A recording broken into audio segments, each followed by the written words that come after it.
선생님들하고 90분 정도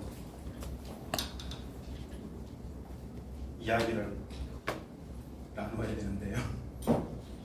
어떠세요? 제가 말씀 듣기를 7월부터 모여가지고 도라산 전망대 그리고 제주도 일정들 많이 하셨다고 들었습니다. 재미있으셨어요? 네. 크게 말할게요. 예. 그럼 뭐 완전히 억지로 진짜 재밌었어요? 네. 한 50분, 50명 정도가 시작하셨다는데 제가 듣고 놀랐어요. 19살부터 30대가 다 있다고 하더라고요. 이 스펙트럼은 뭐죠? 평화 문제, 통일 문제, 분단, 국제정치, 남북관계 이거 굉장히 무겁지 않나요? 어때요, 여러분? 무겁습니다. 예? 무겁습니다. 무겁죠? 사실은 굉장히 가벼워있는 진심으로 이쪽 영역을 소위 말하는 정치학, 한국 정치, 통일 평화 문제, 평화 체제 이쪽 영역을 연구를 했습니다. 학생들 가르칠 수 있어요. 지금은 학교에 돌아갈 수가 없어요. 너무 많이 나오는 것 같아요. 현장을 다니면서 남북관 현장, 한미관계 현장 쭉 다니면서 이야기를 하다 보니까 이제 학교에 돌아갈 수 없을 것 같아요. 절박하기도 하고 90분 정도 여러분들하고 평화에 대한 이야기를 좀 나눌 겁니다. 궁극에 관심한 가지가 여러분들하고 나누고 싶은 이야기가 하나 있어요. 다들 진심으로 제가 한번 여쭤보고 싶어요. 진짜 진심으로 한번 여쭤보고 싶어요. 행복하세요? 행복하세요? 행복하려고 최선을 다하는 중입니다. 감사합니다. 이렇게 답변을 할 때 사람은 왜 허무한지 아세요? 순간의 행복이 있어요. 물었어요. 근데 조용해. 이상해. 톤 다운됩니다. 왜 그럴까요? 이게 행복의 본질이거든요. 행복의 본질. 여러분들 언제 행복해요? 잘 때, 밥 먹을 때, 여행 갈 때, 놀 때. 다 어떤 공통점이 있을 것 같아요? 행복의 본질. 허무하고 만족하고 편안한 게 맞아요. 그 본질이 뭘까요? 행복의 근원, 행복의 본질. 정신적인 행복과 육체적 행복입니다. 사람들이 행복이라고 하면요, 왜곡된 행복, 거짓 행복, 허구적 행복을 가르쳤어요. 서구가.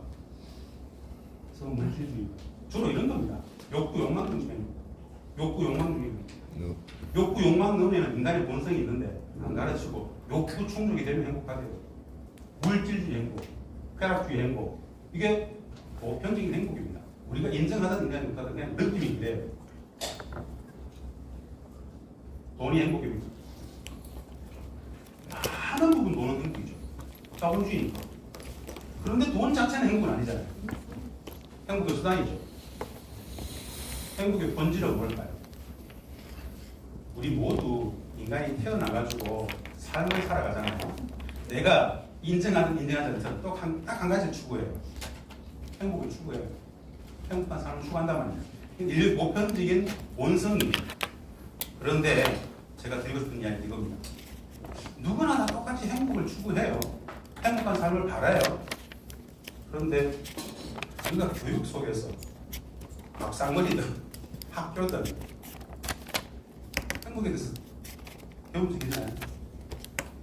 행복이 뭐지라고 했을 때 글쎄 이건 다 주관적이고 워낙 상대적이기 때문에 어떻게 규정할 수 없는 거잖아 라는 게 현재적 수준이죠. 소크라테스, 공자, 맹자, 아리스토텔레스, 석가도 예수도 이 이야기를 아무도 정리를 하지 못했어요. 그냥 그거 다 주관적인 거야, 상대적인 거야, 다 개별적인 문제라 이렇게 해놨었어요. 행복이 뭔지 모른다는 거죠. 그래서 누군가는 그냥 노예에서 일반되면 행복이고, 배고프면 밥 먹는 게 행복이고, 육체가 피곤하면 쉬는 게 행복이고, 다 이런 거다 말입니다. 인간의 본성들, 관점, 인간의 존엄성, 자존, 이런 많은 얘기들, 본질을 찾아가지 않고, 이 말씀을 드리는 이유가 남북관계 이야기하려고 하다가 이야기 왜 하는 줄 아세요? 남북관계 통일 평화 문제, 분단 문제를 연구했던 궁극의 목적이 이 문제 때문이었어요. 인간의 행복. 인간의 행복.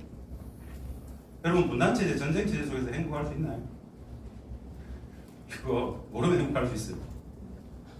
모르면 행복할 수 있어요. 무지하기 때문에. 배부른 돼지 같은 거예요, 사실은.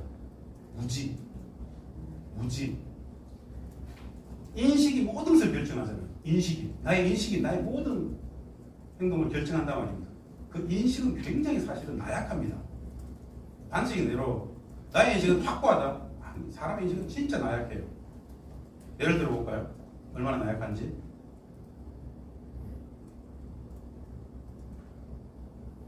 코페르니쿠스가 전동설에서 지동설을 이야기했을 때 믿었습니까? 전 인류가 다 천동설을 주장했었잖아요. 다 틀렸었죠.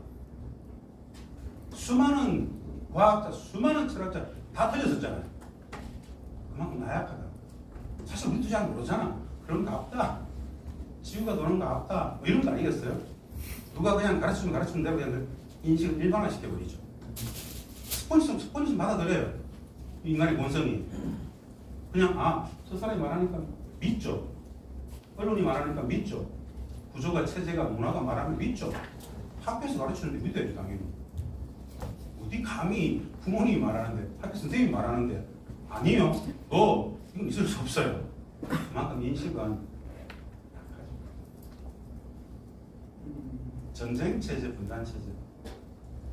전쟁이 끝나지 않은 땅이 국제법적으로 전쟁이 안 끝나는 땅. 그 속에서 행복을 이야기한다는 것 자체가 어처구니없는 일이에요, 사실은. 어처구니없는 일. 그런데 우리는 그 인식 자체를 갖고 있지 못하죠. 오늘 제가 여러분들하고 나눌 개성 이야기는 말입니다. 그냥 개성의 공단이 하나 있네. 이런 게 아니고요. 최초의 사례였어요. 최초의 사례. 어떤 사례냐? 한마디로 우리가 일상을 살아가는 이 분단체제는 말입니다. 전쟁체제예요. 남과 북이 적대 관계를 갖고 있어요. 모든 비정상의 시작이 그렇게 시작됐습니다. 지금은 70년이 넘었어요. 정전협정 70주년. 사실은 45년 분단으로부터 따져보면 78년입니다. 어마어마한 오랜 분단을 살았어요. 남과 북이 평화롭게 살려면 최소한 전쟁을 끝내려면 알아야 되지 않겠어요? 저 사람들. 네. 쟤들 말이야. 애놈이들, 저 찌질한 놈들, 루저들이라고 배우는 북에 대해서 사실은 좀 알아야 되는데 분단체제는 안 가르쳐요. 이거 가르칠 수가 없어요.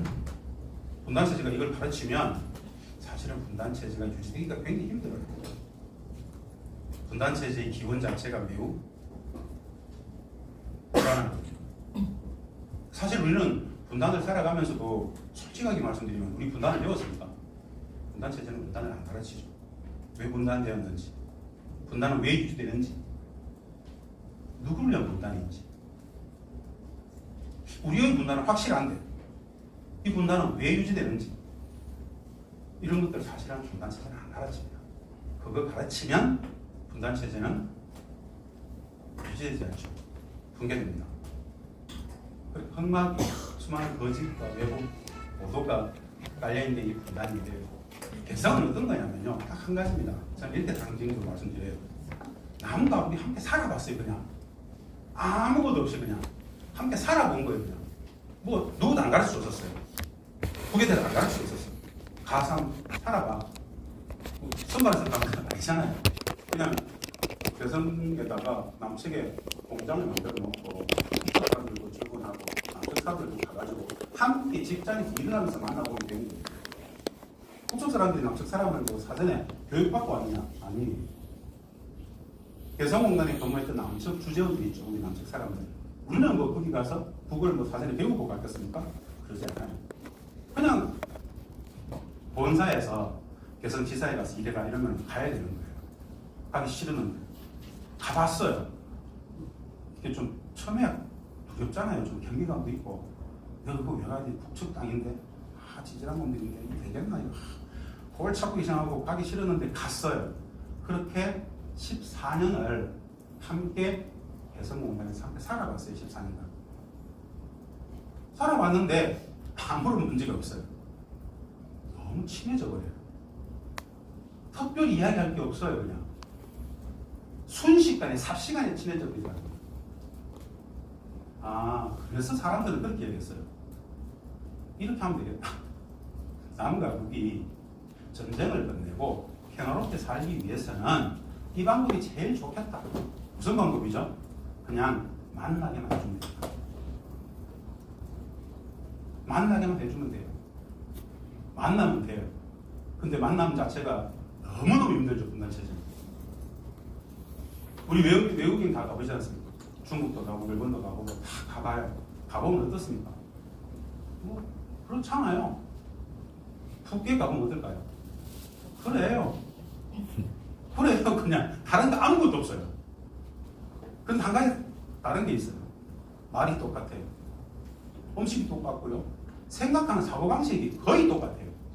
윤리, 도덕, 가치 규범이 거의 100% 똑같아요. 근데 우리를 만나보진 않았어. 그냥 나쁜 새끼들인데, 적인데, 애놈인데, 저 지질한 놈들인데, 혐오의 대상이잖아요. 근데 만나보면 조금 민망해질 수 있습니다. 민망해져요. 왜 민망해질까요? 찌질이, 루즈, 극혐의 대상이잖아요. 왜 이들을 내가 극혐했을까 싶은 생각이 스스로 들어요. 먼저 경험해본 우리의 입장에서는 개성 이야기를 드리는 이유가 그겁니다.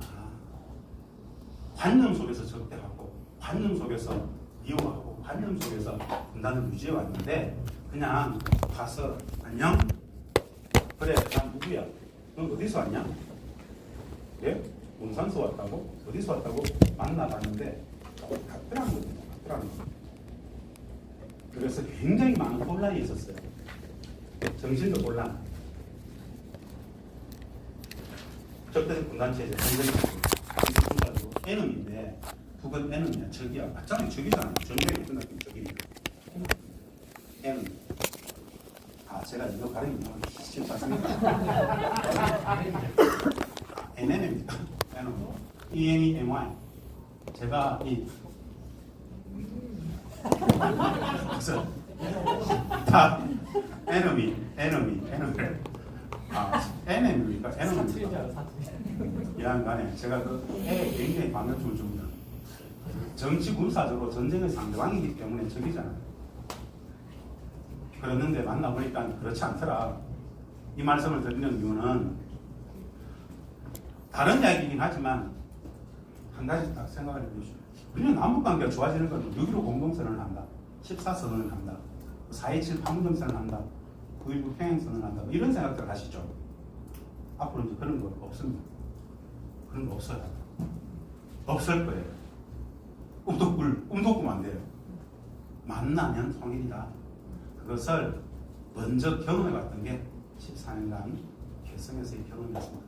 그 말씀들을 드리면서 도무지 말도 안 될 것 같은 우리가 우리 만난다라는 거 굳이 만날 필요가 없겠어요. 이 영역을 그곳에 길이 있구나. 우리가 전혀 길이 아니라고 생각했던 곳에 사실은 엄청난 길이 있구나. 이 이야기들을 드리기 위해서 소개를 해보겠습니다. 전체적으로 내용을 공유하시면서 마음이 좀 훈훈했으면 좋겠어요. 따뜻했으면 좋겠습니다. 북에는 2,500만이 있거든요. 우리의 관념 속에 2,500만의 에너미 적이 있어요. 2,500만의 적이 있어요. 그런데 만나보게 되면 알게 되면 2,500만이 에너미 적이 아니고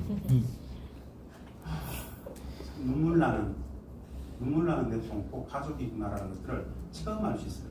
이건 엄청난 흐뭇함이에요. 적이었는데 에너미인데 적인데 알고 보니까 동포예요. 가족이에요. 형제 자매예요. 이만큼 흥분될 게 없어요. 그것을 먼저 경험해봤던 그 이야기들을 한번 드려보겠습니다. 그리고 시간이 남으면 분단에 대해서 들여다보겠습니다. 혹 이전에 제 강의를 들어본 적이 있는 분 계세요? 손 한번 들어봐 주실래요? 오, 뒤쪽 라인 분들은 배워보셨어요? 스텝이에요? 네. 자,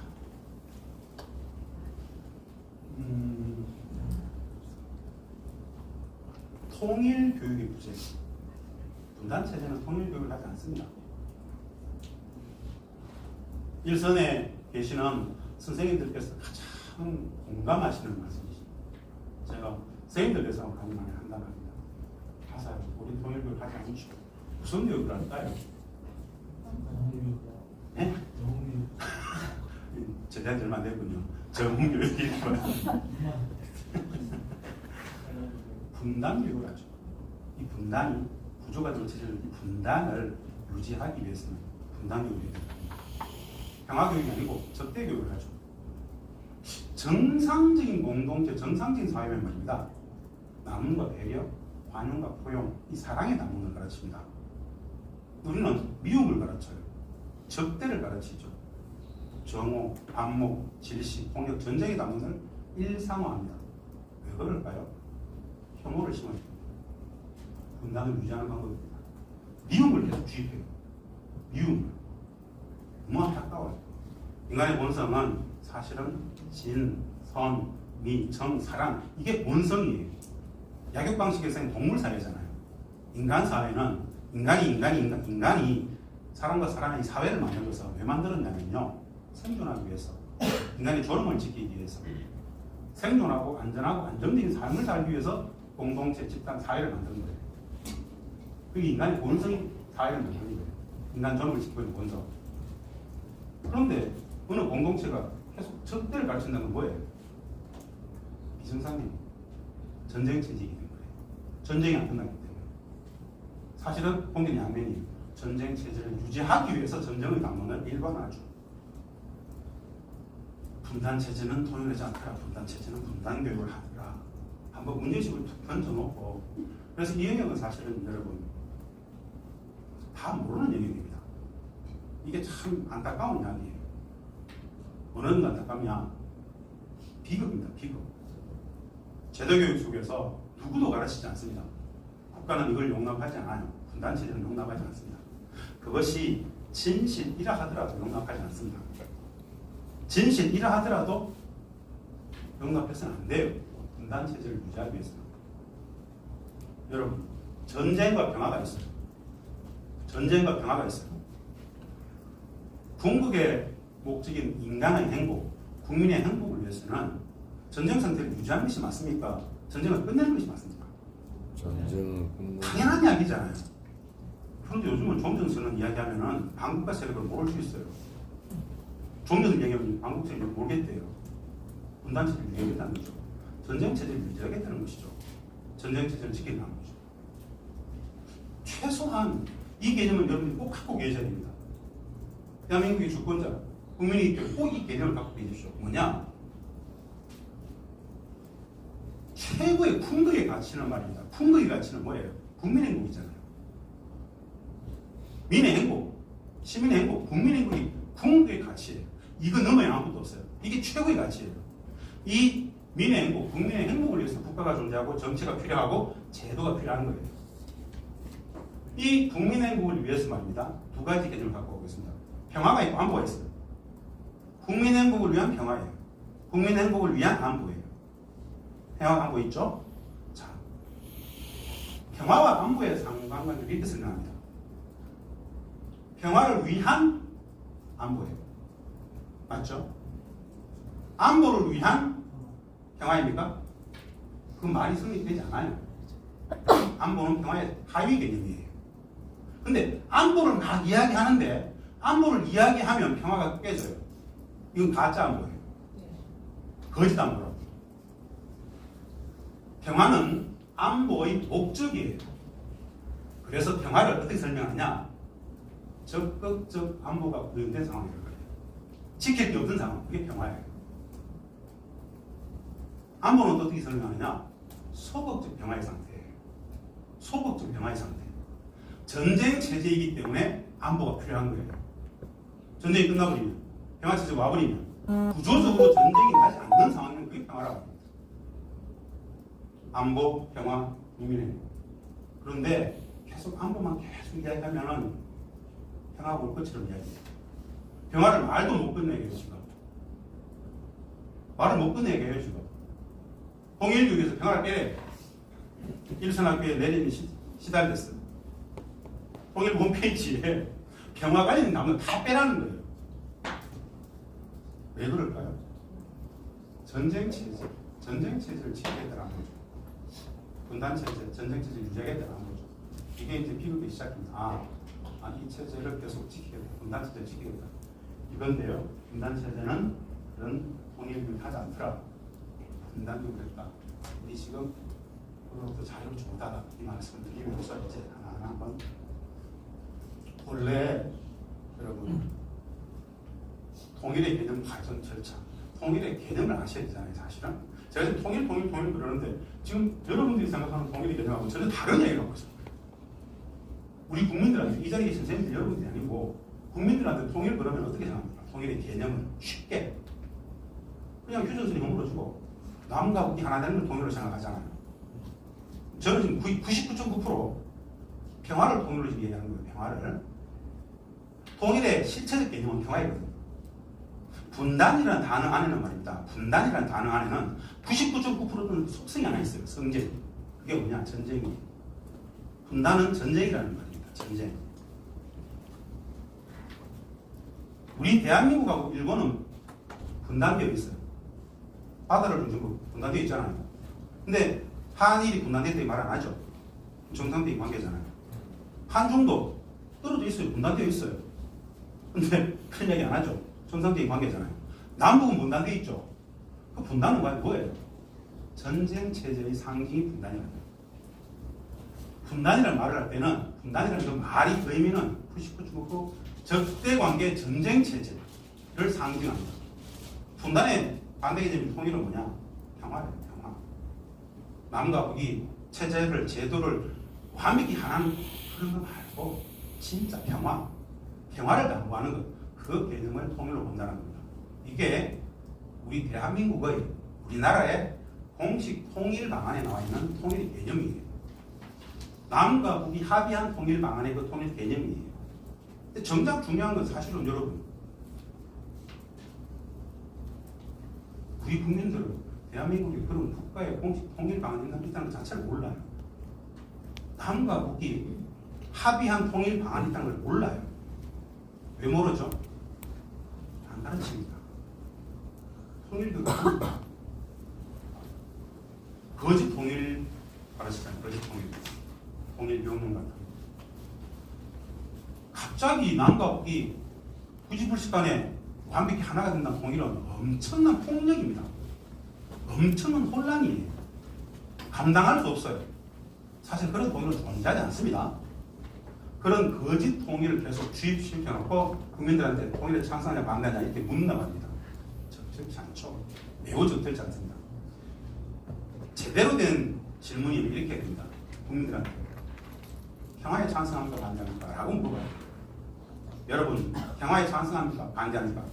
이게 사실은 통일에 찬성합니까 반대합니까? 똑같은 질문입니다. 사실은 원 의미는 평화거든요. 사실 그런 기본적인 개념 의미에 대해서 우리는 배운 적이 없어요. 분단체제는 안 가르치기 때문에 이런 영역들 해야 되지만 다 시간적 여유가 없죠. 통일도 보고 분단도 보고 북도 보고 개성도 봐야 되는데 오늘은 이 많은 것들을 함께 언급해서 14년 개성의 경험을 가지고 한 사례를 통해서 분단이 뭔지 통일이 뭔지 이런 부분 같이 한번 마음을 나눠주도록 하겠습니다. 개성공단에 대한 이해. 제가 제목을 그렇게 달았었어요. 개성공단에서 본 행복한 평화, 너무 쉬운 통일. 개성공단에서 본 행복한 평화, 너무 쉬운 통일. 쉬운 통일. 과연 얼마나 쉽길래 그렇게 표현을 했었을까요?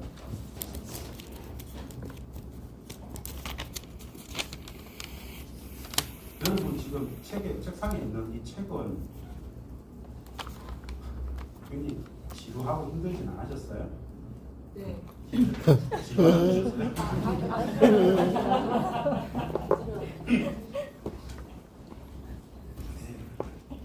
이건 농담입니다. 괴롭진 않으셨어요? 개 짜증 나진 않았어요? 기존에 막 생각하고 달라가지고 막 분노스럽진 않았습니다. 엄청나게 편향적인 책이에요. 진짜 편향적인 책이잖아요. 분단 체제를 정면에서 내가 분단 체제 틀렸다고 얘기하거든요. 북에서 오랫동안 살면서 쓴 책이기 때문에 분단 체제 입장에서는 굉장히 불편한 책입니다. 홍일부 대학생 기자단이 극찬했던 책인데 홍일부에서 아주 싫어했던 책이에요. 자, 여러분 개성공단 이야기를 한번 먼저 해보겠습니다. 개성공단. 아, 개성에 공단이 있구나. 개성에 딱 들어오세요. 공단에 딱 들어오세요. 느낌상. 개성. 맞습니다. 여러분, 남북의 경쟁력이라고 해요. 남북 경협, 경제 협력. 남북 경협의 상징을 개성공단이라고 그러죠. 남북 경협은 말입니다, 여러분. 남측, 북측 누가 하자고 했을까요? 아무 관심 없죠. 남북 경협 누가 하자고 했을까요? 네? 그냥 툭 던져보세요. 그냥 공부하셨어요? 고맙습니다. 맞아요. 남측이 우리가 그냥 야 하자 이게 아니었습니다. 제발 좀 하자. 야, 이거 좀 하자. 진짜 지극정성으로 꼬시고 진짜 오랫동안 설득했어요. 90년대 말부터. 우리가 북측한테 이런 남북 경협을 하자고 했을 때 북측이 어떤 반응인 줄 아세요? 북측이 한마디로 뭐냐? 정신 차려라 이런 거예요. 미쳤냐 지금? 제정신이야? 왜 그랬을까요? 쉬워요. 분단 체제 반환은 이미 그 정답이 다 나왔어요. 여기. 미쳤냐 너가 그건 다른 게 아니에요. 아니 최소한 전쟁은 끝내야 될 거 아니까. 전쟁 중에 무슨 경협을 한단 말이냐. 어디 가서 물어봐라. 최소한 전쟁을 끝내자. 전쟁을 좀 끝내자. 이런 거였어요. 조금 이상합니까? 우리 전쟁 끝내자니까. 우리는 굉장히 난감했어요. 왜 난감했겠습니까? 전쟁을 우리가 못 끝내거든요. 우리는 휴전협정의 주민 주체가 아니잖아요. 53년 7월 27일 원래가 정전 70년이죠.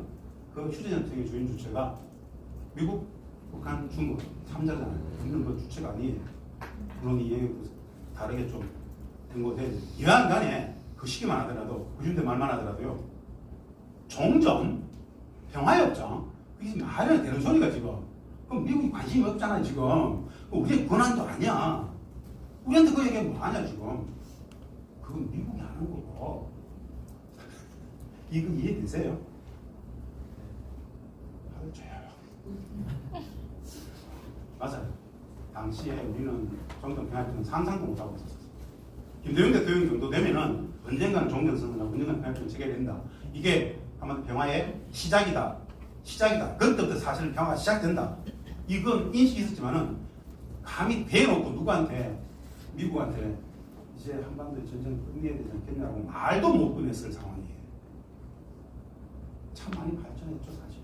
여하간에 우리가 경협을 하자 그럴 때 북은 전지체를 무슨 전쟁이 끝나면 경협 아니라 거기서 다음 다 할 수 있다. 최소한 전쟁 상태는 끝내야 될 거 아니냐. 이렇게 얘기했었어요. 우리는 안타까웠죠. 그건 미국의 소가 사안인데 우리는 작전국이 없고 우리는 그런 권한이 없잖아. 그러니까 남과 북이 이런 경제협력을 해서 신뢰를 구축하다 보면 막 수천 개의 기업이 돌아가고 남북 경협의 여러 공단들이 돌아가면 그 정도 돼버리면은 실질적인 평화도 만들 수 있고 미국도 어쩌지 못하지 않겠니? 이게 우리의 논리였어요. 이해되시죠? 그렇게 시작했던 게 개성입니다. 그럼에도 불구하고 북측은 우리를 신뢰하지 않았어요. 우리가 제안했거든요. 북측에 공단을 만들자. 남측의 자본과 기술이 올라갈 테니까 북측에 공단을 만들자. 북측에 노동자들이 오고 우리 함께 한번 해보자. 북은 시큰둥이었어요. 전쟁을 끝내야 된다. 그러던 와중에 엄청난 사건이 있었어요.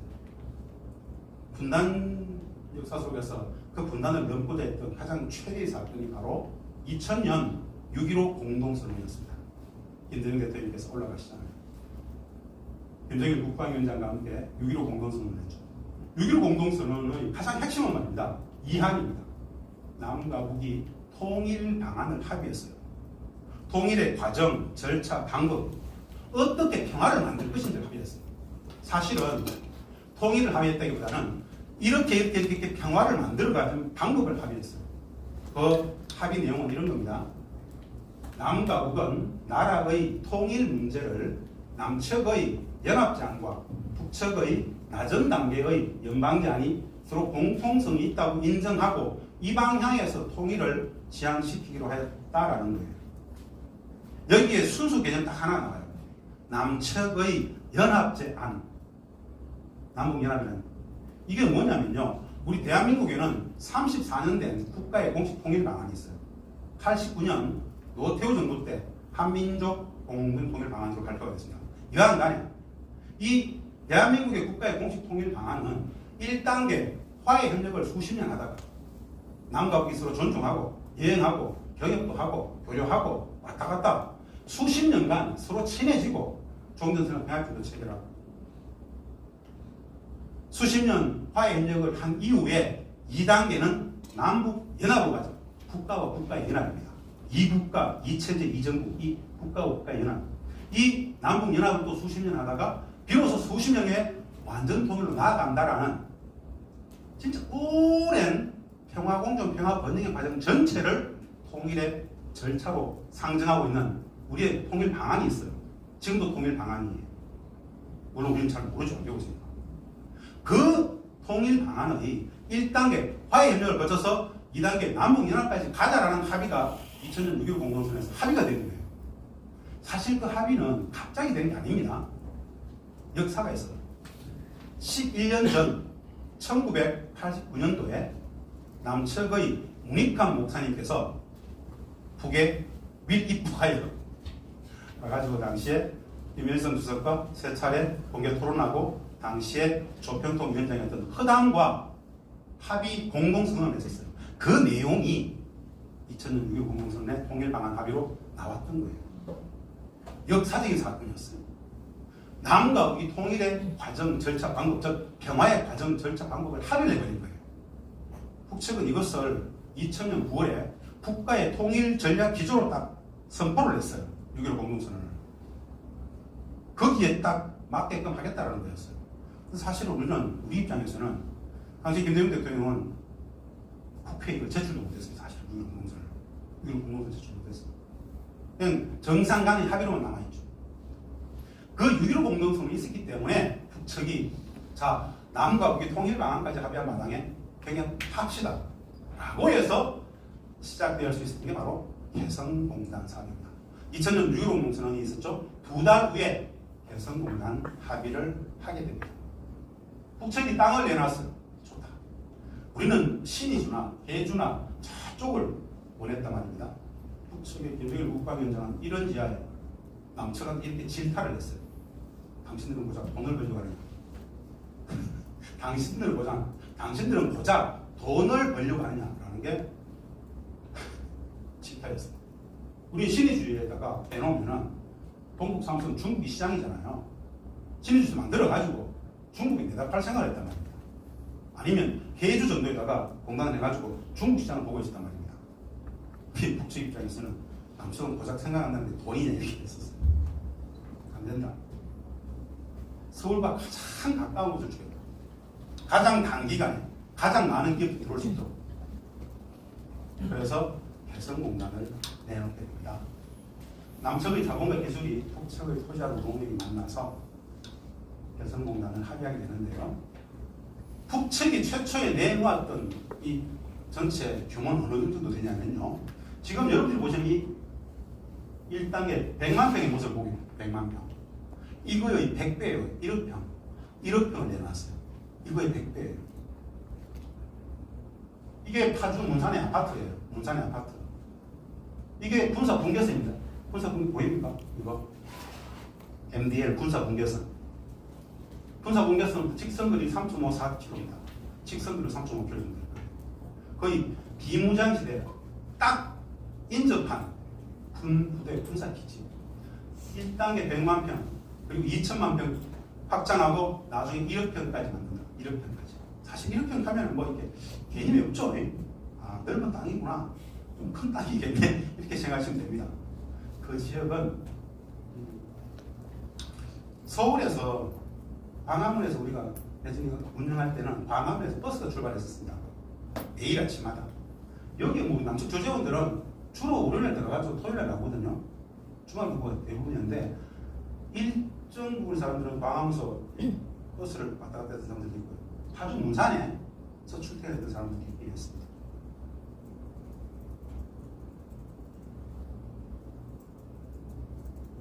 광화문에서 도로로 딱 재면요.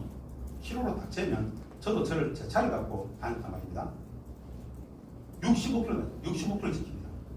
딱 내 타기 65km. 매우 가깝죠. 직선거리면 이거 45km밖에 안 됩니다. 지금 여기 안 보이는데 서울에 계시는 분들은 뭐 파주 쪽으로 안 가셔도 우리 삼각산 있지 않습니까? 삼곡산, 북한산, 인왕산 정도만 올라가도 날이 맑은 날 협책의 땅을 볼 수 있고 삼각산 특히 북한산으로 가면은 이 개성시 개성공단 뒷산인 줄기고 송악산 줄기 딱 찍을 수 있습니다. 저희들은. 그리고 송악산이나 진봉산 이 개성단의 서쪽 산인데 올라가면 진짜 남측에 저 삼각산 북한산 삼각굴 있죠. 진짜 멋있게 보입니다. 아름다워요. 매우. 제가 이렇게 가깝다고 이야기하는 이유가 뭔지 아세요? 가깝다고 하는 이유가 분단도 그렇고요. 통일도 그렇고 북도 그렇고 이 분단이니 통일이니 북한이니 이런 것들이 우리들의 관념 속에 있어요. 생각 속에 있어요. 사실은 나중에 보면 너무 지척이고 붙어 있는데 바로 눈앞에 이야기인데 그냥 생각 속에서 그냥 관념 속에서만 존재하는 북한입니다. 만나보고 직접 경험해보면 전혀 이상할 게 없어요. 14년간 남과 미국 갔었어요. 한국에 살았던 것입니다. 최초에 이 2000년 6월에 2008에 합의를 하고 초기에 그 협상 과정 말씀드리면 여러분들 막 내가 타서 분노가 일어서가지고 걷기가 민망하실 수 있어요. 그 이야기들은 지금 몇 시죠? 42분입니다. 2시 42분입니다. 네. 2시 42분이라고요? 네. 이 강의를 제가 2시 반에 했습니까? 아니요. 10분에 아닙니다.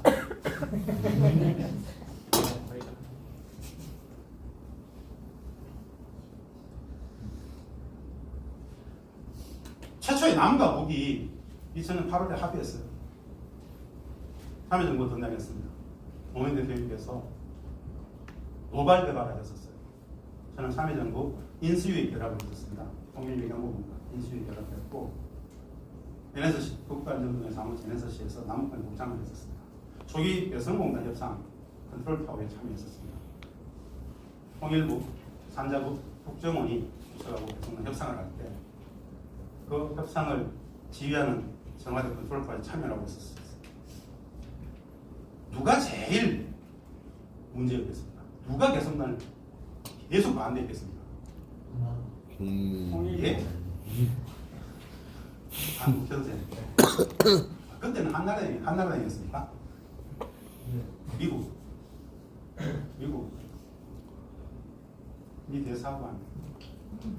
미 대사관 신부로만 하는 외교부.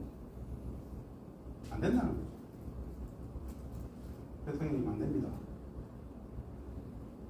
대통령한테 엄청 욕 먹었겠죠? 노무현 대통령은 용서 안 하거든요. 흥분하시면 미국의 의지를 계속 외교부가 갖고 오는 것이죠. 외교부 누구든지 와서 말 못하죠. 미 대사가 들어와가지고 안 된다 그러죠. 왜 그러죠? 미국은 무기를 팔아야 되니까. 미국은 원래 그렇게 되는 거죠. 이렇게 생각하십시오. 미국은 대한민국에 자기 지분이 있습니다. 엄청난 현실이에요. 대한민국을 누가 만들었어요? 대한민국 국민들이 만들었잖아요. 진짜 리얼리 정신 차려야 되죠. 우리는 그 역사를 모르잖아요. 이승만을 누가 만들었습니까? 모르죠. 뭐. 대한민국 국민들이 투표가 만들었잖아요. 박정희는 누가 만들었습니까? 투표가 만들었잖아요. 전두환도 다 그랬잖아요. 맞죠? 한 발짝도 못 나가죠. 한 발짝도 못 나가죠. 그 인식이 갇혀있잖아요. 분단의 기원은, 이 분단은 누가 만들었습니까? 분단 체제. 모르죠. 뭐라도 되고. 내가 살아오는데 아무런 문제가 없었어요. 진짜 한반도 분단은 왜 됐습니까? 몰라도 될까요, 진짜? 독일이 분할되었던 것처럼 일본 분할시켰어야 되잖아요. 일본 분할시키지 않고 왜 조선을 분할시켰습니까? 누가 시켰습니까? 몰라도 되는 거죠? 진짜 몰라도 되는 거죠? 다 모르잖아, 사실. 이게 피눈물 나는 이야기예요. 모른다라는 거. 근데 그 분노가 중요하지 않아요. 아직도 모른다라는 거. 알 수 없다라는 거. 그런 체제라는 거. 그래서 부조고 공하고 체제라고 그런다라는 거. 다 분단 체제의 카라텔에 딱 갇혀 있다는 거. 돌아와가지고 말입니다. 노무현 대통령께서 밀어붙이죠. 부시를 만나가지고 전동영 장관을 불러가지고 럼스펠트, 콜린 파월 이렇게 얘기했어요. 설득하지 마라. 설득하지 마시오. 설명만 해주고 오시오. 가한테 설득한다고 되겠어요? 한다 그래요 그냥. 이게 노무현 대통령 방식이었어요. 남북의 합의니까 합의는 지키겠다. 내가 비록 합의 안 했다. 이전 정부에 합의했지만 나는 그 약속을 지켜야 되는 의무가 있다. 약속은 지키고 합의를 실천합시다. 이게 2003년 노무현 대통령 이야기예요. 근데 감히 누구도 대통령이 그렇게 막 방방 뛴다.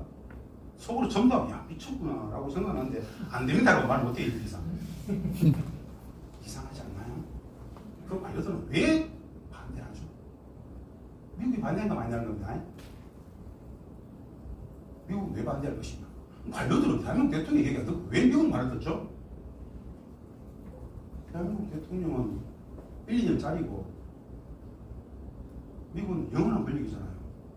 그들에게는 30년, 40년 관료생활 해야 될 그들에게는 분단체제. 이런 이야기들이 참 불편하십니까? 안 불편합니다. 불편한 사람들 많아요. 참 별로 탐탁지 않은 이야기입니다. 인간의 본성을 계속 힘들게 하는 겁니다. 그런데 말입니다. 왜 사람은 존엄합니까? 우리는 왜 존엄합니까? 태어났기 때문입니다. 진, 선, 미. 사람과 사람의 관계를 못해요. 기본 진실이 다 못해요. 이 진실이 다 못되냐면 윤리 도덕은 당연히 떨어져버려요. 양육 방식이 동물 사회입니다. 사회를 왜 만들었습니까? 이 공동체를 왜 만들었어요? 나의 존엄, 우리 인간 존엄을 부인하기 위해서. 그것이 행복이란 말입니다, 사실은. 근데 진선미가 부정되고 거짓이, 폭력이, 왜곡이, 오도가 일반화되고 있다? 거짓을 상식으로 가르친다? 그건 그 공동체는 미래가 없는 거예요. 지금 당장 나의 인식과 내 상식과 맞지 않다 하더라도 내가 잘못된 상식을 갖고 있었구나. 진실이 아니었구나. 진실을 추구하는 것이 인간의 존엄성입니다. 그래서 윤리 도덕이 필요한 것이고 그렇게 밀어붙였는데 결국 밀어붙이니까 되더라고요. 물론 참 의혹점이 많았습니다. 분노도 많았죠. 노무현 대통령께서는 진짜 가보고 싶어 했었어요. 착공식 때. 못 갔어요. 대통령이 왜 착공식 때 못 갑니까? 가면 되지. 노무현 대통령은 왜 이 착공식에 못 갔을까요? 미국이 반대니까 못 갔죠. 미국이 반대하면 못 가는 거예요. 그래서 노무현 대통령께서 제가 다음에 가면 되죠. 정 장관께서는 토크홈 장관이었거든요. 정 장관께서는 이런 메시지를 가지고 잘 다녀오시오. 정 장관 잘 다녀오시오 했어요. 정동영 통일부 장관은 착공식 못 갔어요. 왜 못 갔을까요? 어떻게 다시 발표?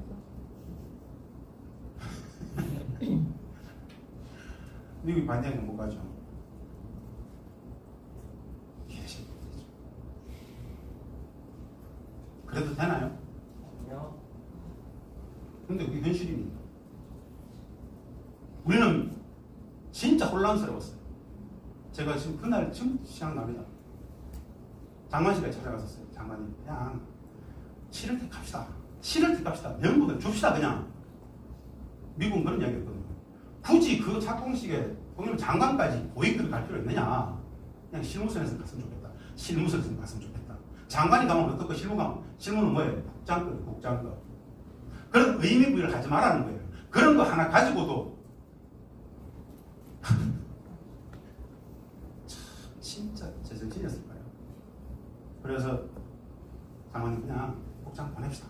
아니 착공을 하는 게 중요합니다. 착공합시다. 하고 한 1, 2주일 있다가 조용히 다녀오십시오 그냥. 그래서 통일부에서 국장을 보내서 착공식을 하고 정동영 장관은 2, 3주 후에 조용히 다녀왔습니다. 개성공단은 왜 미국은 반대하죠? 왜 반대했을까요? 이제 그 이유가 나타납니다. 반대하는 이유가. 그렇게 시작을 하게 되었습니다. 평화번영 구조와 평화 프로젝트, 경제 프로젝트 많은 말들 해요.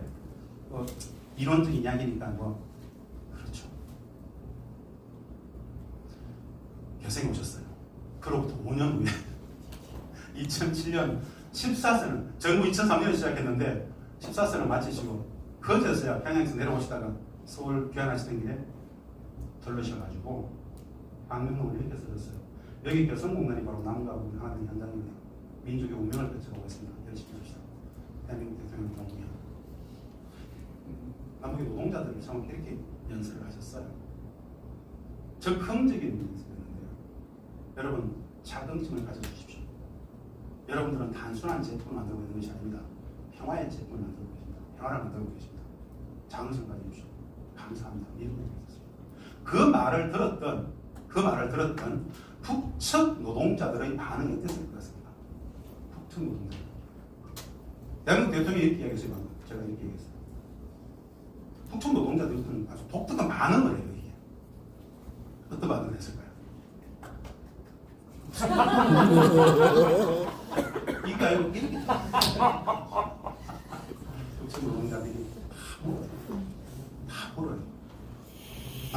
남측 대통령이 그 말에 다 울어요. 왜 울죠? 북측 사람들은 말입니다. 보편적으로 정이 많습니다. 정이 많습니다. 보편적으로 정이 많아요. 보편적으로 사랑이 많습니다. 사랑. 사랑과 사랑이 정이 많기 때문에 눈물이 많은 거예요. 북측 사람들은 정이 많다. 낯선 이야기입니까? 사실은 북측 얘기 잘 안 하잖아. 잘 해서도 안 되잖아요. 왠지 좀 금기의 영역이잖아요. 자본적 마인드가 굉장히 희박하죠. 자본적 마인드. 사람과 사람. 여한간에 써졌어요. 아침에 해가 떠오릅니다. 해가 떠면 어떻게 됩니까? 뒤에서 수많은 차량들이, 수천 대의 차량들이 들어오게 되겠죠? 원부자재를 싣고 들어와서 이 차량들이 나갈 때 완제품을 싣고 나가겠죠? 하루에 수천 대 차량들이 군사 공격선을 넘었습니다. 사실 저희들도 늘 왔다 갔다 했지만 그런 생각을 했었어요. MDL 군사 공격선을 넘고 비무장급 군사 공격선을 늘 과정에서 우리는 매일 분단을 넘어간다. 우리 인원이 더 늘어나면 평화가 통일이 신나고 올 것이다. 늘 그런 이야기를 했었는데 2003년 작품이었어요. 2004년에 첫 제품이 나오기 시작합니다. 2005년 진행이 되었습니다. 그리고 2016년 6월 10일 박근혜 정부에서 그거 닫으세요. 박근혜 대통령이 한마디로 그냥 14년이 닫혀버렸는데요. 계속해서 이 생활을 하고 있습니다. 통행검사소 CIQ 다들 아시죠? 우리가 땅이 붙어 있어가지고 그냥 이런 통행검사소가 있는 겁니다. 똑바로 아침에 첫 노동자들이 출근하는 모습입니다.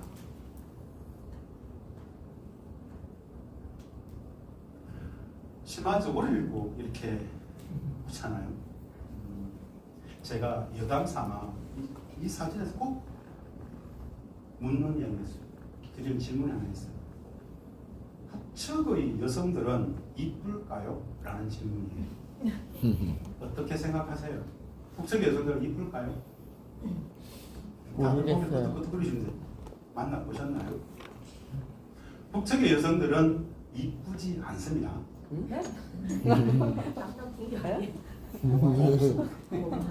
곱다. 이쁘지 않다. 곱다.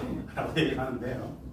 여담이라 말씀드렸죠. 우리 사회에서 쓰는 이쁘다라는 이 의미를 그 단어의 언어적 의미를 북측에서는 조금 이렇게 이런 의미예요.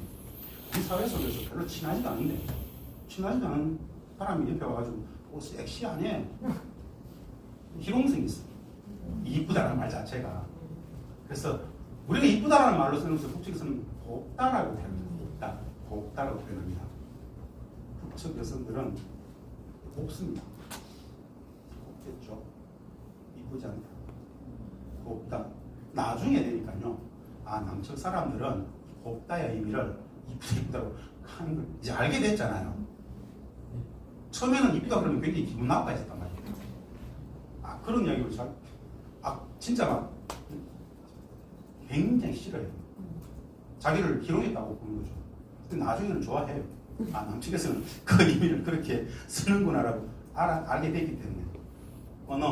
언어라는 것은 사회적 약속이잖아요. 나중에 되면요. 우리가 보통 이렇게 상호간에 그럴 때 북측 사람들은 호상간에 그러잖아요. 우리가 당연히 그럴 때 응당이라고 이야기하기도 하고요. 조금 있어요. 개성에서 남과 북이 같이 지내다 보면요. 나중에 되면 누가 남측 사람인지 누가 북측 사람인지 몰라요. 말투가 서로 비슷해지고 남측 사람이 북측 말을 쓰고요. 북측 사람이 남측 말을 씁니다. 의도적으로 써요. 왜요? 왜 이러는 줄 아세요? 이게 배려예요, 배려. 아, 남측의 그 언어 단어에 대해 오해가 있을 수 있기 때문에 북측의 말을 써주는 거예요. 똑같이 북측 사람들도 남측의 말을 써주는 겁니다. 그래서 언어라는 것은 사회적인 약속이잖아요. 그런 문화의 상호 교작용이 일상적으로 나타나더라는 겁니다. 이게 매일이라고 합니다. 그 매일매일이 사실은 평화를 만드는 과정이죠. 서로가 서로 배워가는 과정이죠. 말을 이렇게 배운다는 건 뭡니까? 사고, 생활양식, 가치규범, 윤리, 도덕, 무엇을 좋아하는지, 무엇을 싫어하는지 일상적으로 북측은 일본을 어떻게 생각하는지, 북측 사람들이 중국 사람들을 어떻게 생각하는지, 북이 미국을 어떻게 생각하는지, 북이 남측 동포들을 어떻게 생각하는지, 이 많은 것들은 기존에 우리가 알고 있던 상식과는 많이 다릅니다. 많이 달라요. 제가 여쭤보지도 않았어요. 우리는 대부분 천편일률적이잖아요. 우리가 그런 것처럼 들어서 그럴 것이라고 생각할 거란 말입니다. 전혀 그렇지 않은데 외환간에 5만 5천 명의 북측 노동자들이 일을 했어요. 5만 5천 명. 개성시, 개풍군, 장풍군, 탐문군 1시간 반, 2시간 출퇴근 거리에 대부분의 노동력으로 쓸 수 있는 사람들이 다 들어와 있었어요. 3,000명이 함께 일했던 신발공장. 여러분, 남측의 자본과 기술이 북측의 토지와 노동력이 만나가지고 평화도 만들고 돈도 벌자. 평화 프로젝트, 경제 프로젝트 두 가지 목적을 가지고 했습니다. 사실은 윤석열 대통령은 평화를 위한 경제 협력이었어요. 근데 해보니까 엄청난 경제 번영이 담보되더라는 것을 실질적으로 느꼈어요. 우리는 평화 프로젝트, 경제 프로젝트에서 평화와 경제 두 마리 토끼를 다 갖겠다. 북측은 개성공단을 왜 했을까요? 경제예요. 예? 경제예요.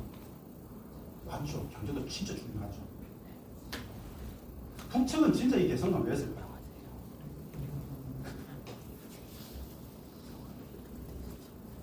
돈줄, 달러 박스, 핵과 미사일을 만들겠죠. 맞습니까? 어떻습니까? 모르죠, 뭐. 알 수가 없잖아요. 우리가 아는 거 전부 다뭐 뉴스만 보면 나오잖아요. 뉴스에서 하는 얘기가 정답이잖아요. 그러면 마음 편하잖아요. 그래서 대부분 여성관을 커죽이니 돈줄이니 달러 박스니 이렇게 얘기 많이 합니다. 그것이 우리의 보편적인 상식이고 그래야 되고 그 상식을 벗어난 어떤 이야기도 사실은 또 하면 안 되고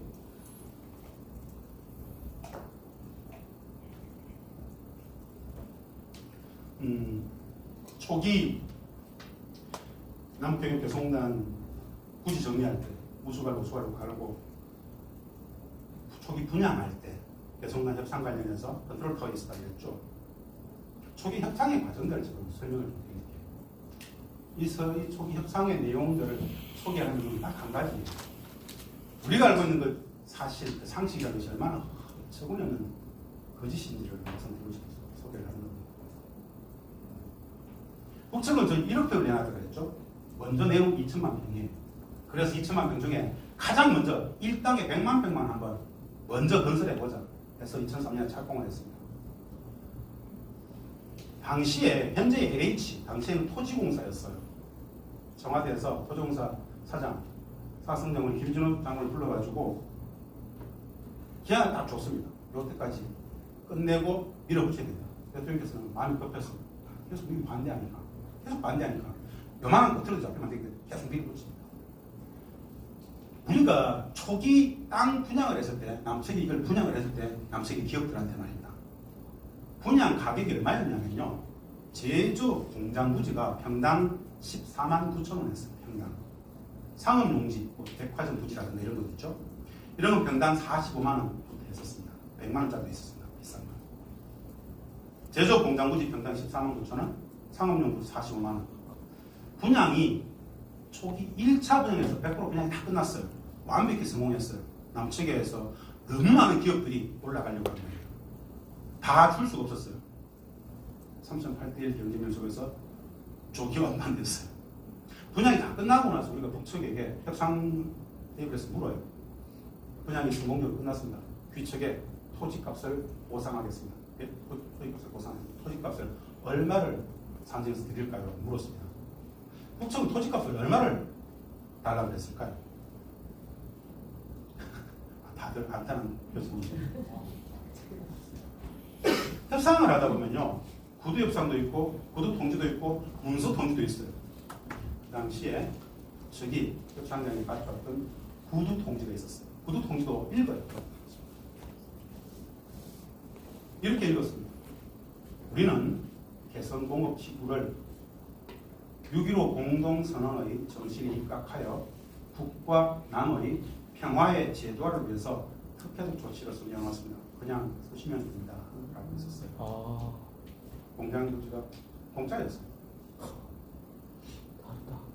돈주가 달러박스의 기조대로 가면은 일정 정도 돈을 요구했을 수 있었겠죠. 그러지 않았다는 말씀을 하나 드리는 겁니다. 돈주 달러박스 게임이 이 생각일 수 있겠구나라는 첫 번째 사례이고요. 최소한 북측이 돈줄 달러박스에 가지고 사지 않았다라는 초기에 신의주 해주 이야기에서 북측이 김정일 국방위원장이 고작 돈이요? 이 이야기 연장선인데요.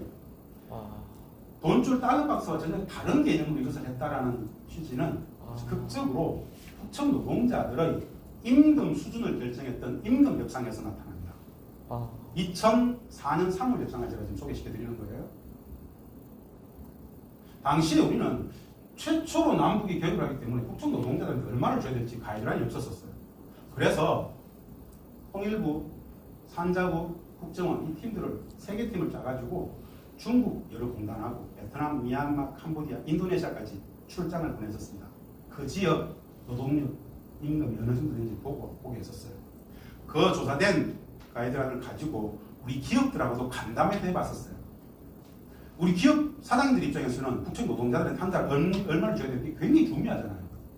이렇게 대부분이 한 7, 80개 기업은 말입니다. 중국 나갔다가 유턴했던 기업들도 많아요. 임금이 굉장히 민감했단 말입니다. 그 기업들 상대로 참고로 간담회를 했을 때 의류 공제 파트가 주로 달러 베이스로 한 달에 달러 베이스로 월 100에서 150 정도 줄 수 있다. 기계금속, 전기전자, 화학 파트가 있죠. 부가가 굉장히 높죠. 여러분들이 쓰시는 스마트폰, 삼성 스마트폰 네. 금도금의 90%가 개성에서 나왔었습니다. 예전에. 그런 업체들 같은 경우에는 250불, 25만 원 줄 수 있다. 천차만별이에요. 100에서 250불까지 다 대충. 이건 기업들이 제안했던 금액이에요. 우리 정부에는 굉장히 고급 정보를 수입했어요. 북측이 450불 정도를 부르고 300불 정도의 결론 낼 전략을 갖고 나온다라는 소스가 있었어요. 아, 그러면은 300, 450, 우리 150불 불러가지고 중밑으로 깔면 되겠다. 이런 협상 전략을 짜고 들어가죠. 그래서 협상을 시작하게 됩니다. 우리가 100불을 주게 불러요. 100불. 월 100불은 줄 수 있다. 5만 5천 명 중국공단한테 월 100불 줄 수 있다. 이 달러 베이스를 왜 만드는 줄 아세요? 북이 달러 베이스를 만든 게 아니고요. 개성공단의 기축통화를 달러로 만든 건 우리입니다. 우리가 달러 기축통화를 만들었어요. 향후에 개성공단을 국제공단화 시키기 위해서 하기 위해서는 달러가 기축통화된다. 라고 주장했고 북측은 아무 문제 없다. 어차피 남측의 기업들 중심으로 운영할 것이고 우리는 땅과 노동력을 공부할 것이기 때문에 그 모든 논리는 남측이 중심 가져옵니다. 그래서 달러가 기축통화가 된 거예요. 아. 여하간에 우리는 100불을 제안했었습니다. 우리 정부에는 그들은 300, 400불 부를 것 같았단 말입니다. 200불 안쪽으로만 타결하면 대성공이었어요. 200불 안쪽으로 들어가면 대성공이었습니다. 우리가 100불을 제안했을 때 북측은 얼마를 제안했을까요?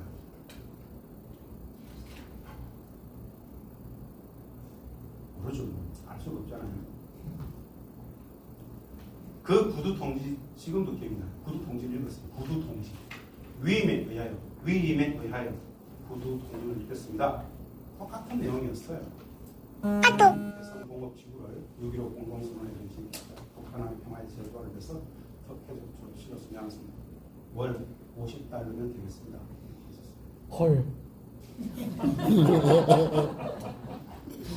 아름다운 취임생이에요. 월 50달러. 남측이 100불을 깔고 지금 한 150불, 180불, 190불, 200불 안쪽으로만 들어오면 된다고 하는데 100불을 제안하는데 그 밑에다가 50불을 불렀어요. 북은 왜 50불을 불렀을까요?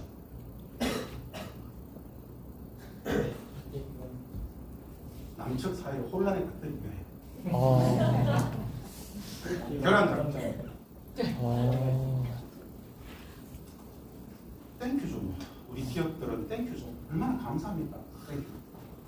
바로 서명했고 국정 노동자들의 한 달 임금은 월 50불이었습니다.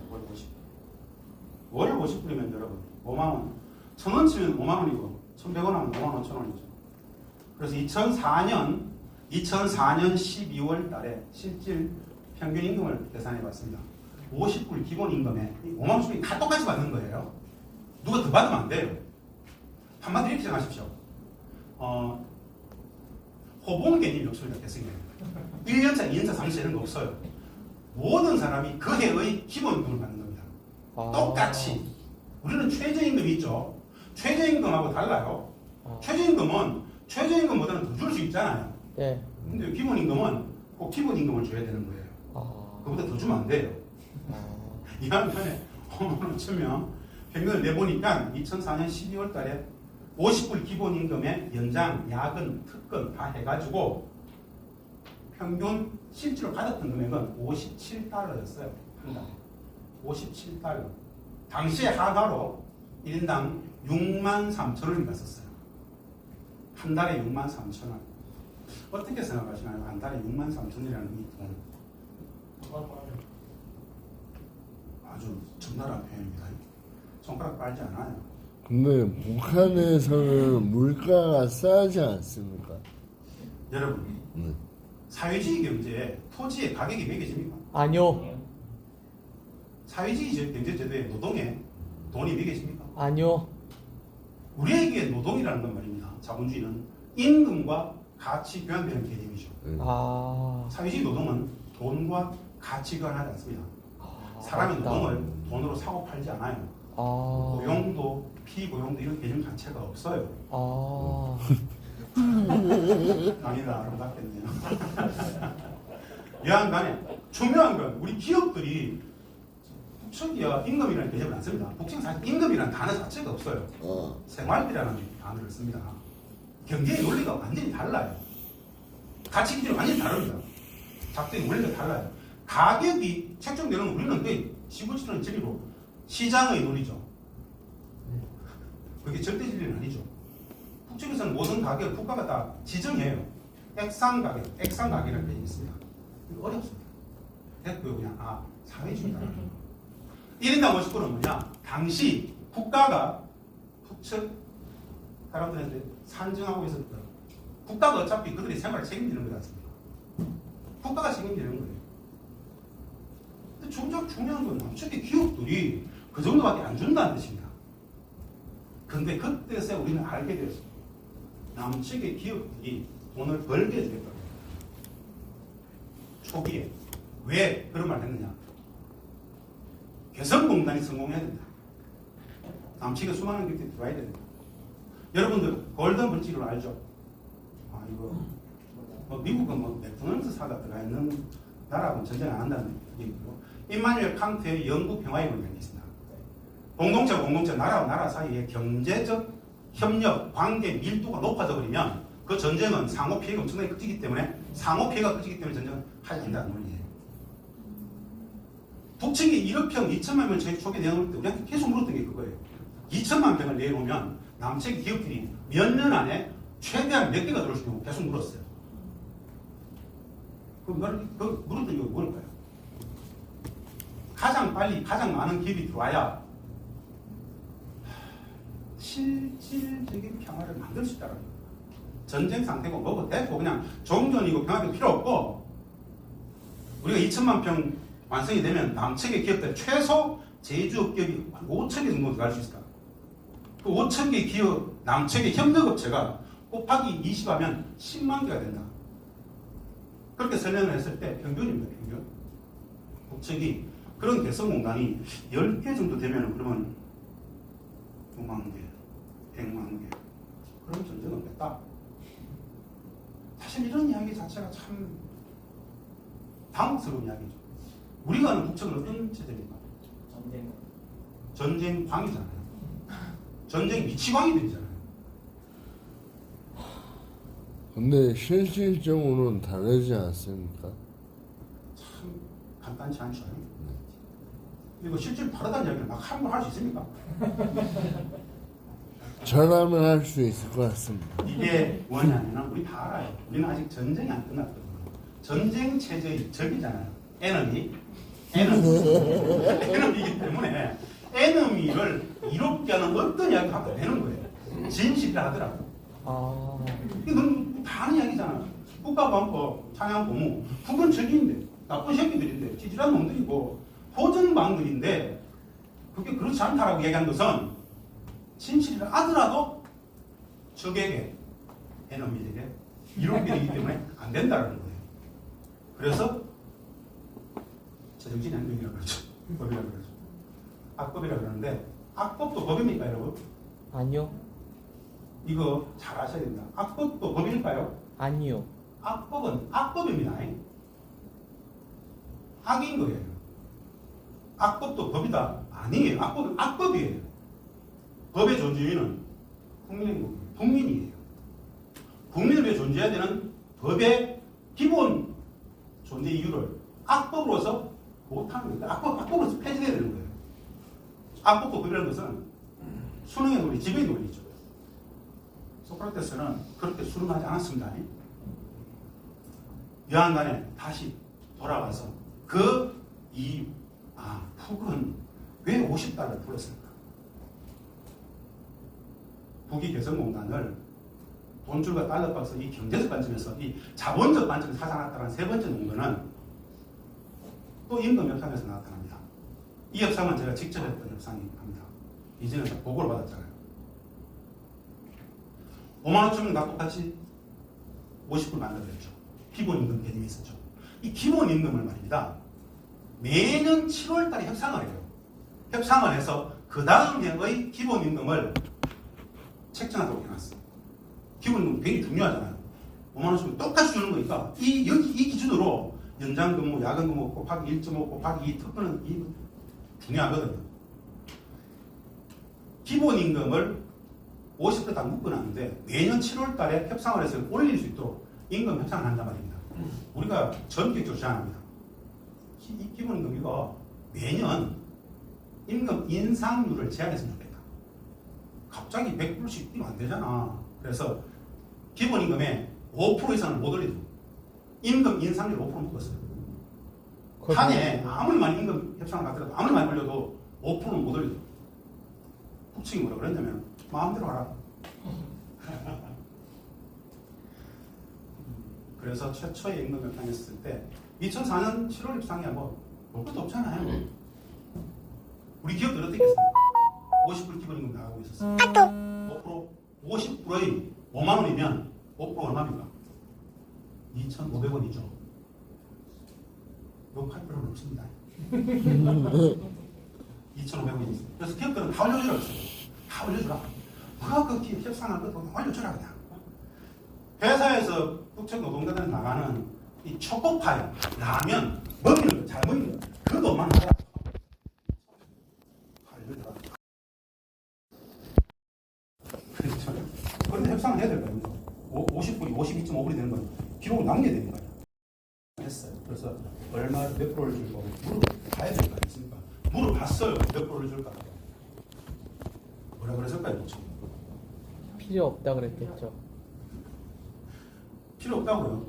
필요 없다는 그런 지적은 부득이 지적은 똑같아요. 제가 또 두 번 읽어드렸잖아요. 네. 그래서 뭐 지구는 6.15 공동선언에서 특혜적 조치, 특혜. 우리 남측의 정부가 좀 특혜가 아닙니다. 네. 즉 정부가 내는 특혜에서 우리 기업들한테 특혜. 아, 빨리 성공해야 되니까, 빨리 돈 벌어야 되니까. 아직 기업들이 들어온 지 채 1년도 안 되었는데 원래는 그냥 동결합시다. 그런데 그 해만 그랬을까요?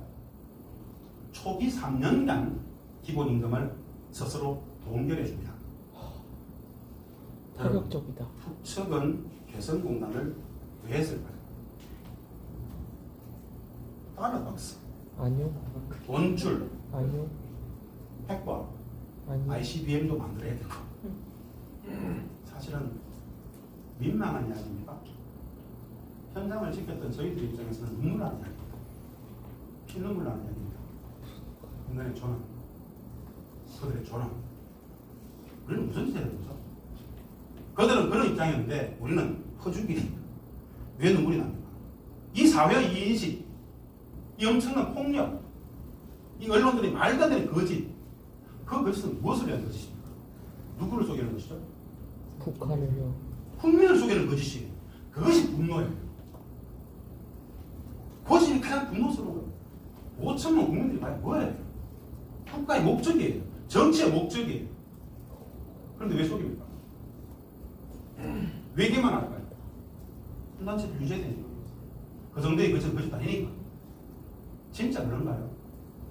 우리는 존엄 인간인데 진, 선, 미, 윤리 도덕을 추구하는데 그들은 일상적으로 분단의 미명하에 전쟁 체제의 미명하에 안보를 이야기하면서 우리를 속여요. 이것이 가장 슬픈 이야기입니다. 다른 게 아니고 내가 국가의 존엄이 아니다. 국민이 민주주의가 주권 재민이 완벽하게 분단 체제 속에서 전쟁 체제 속에서 부정당하고 있다. 이것이 국민이 불행할 수밖에 없는데 전쟁이 불행한 게 아니에요.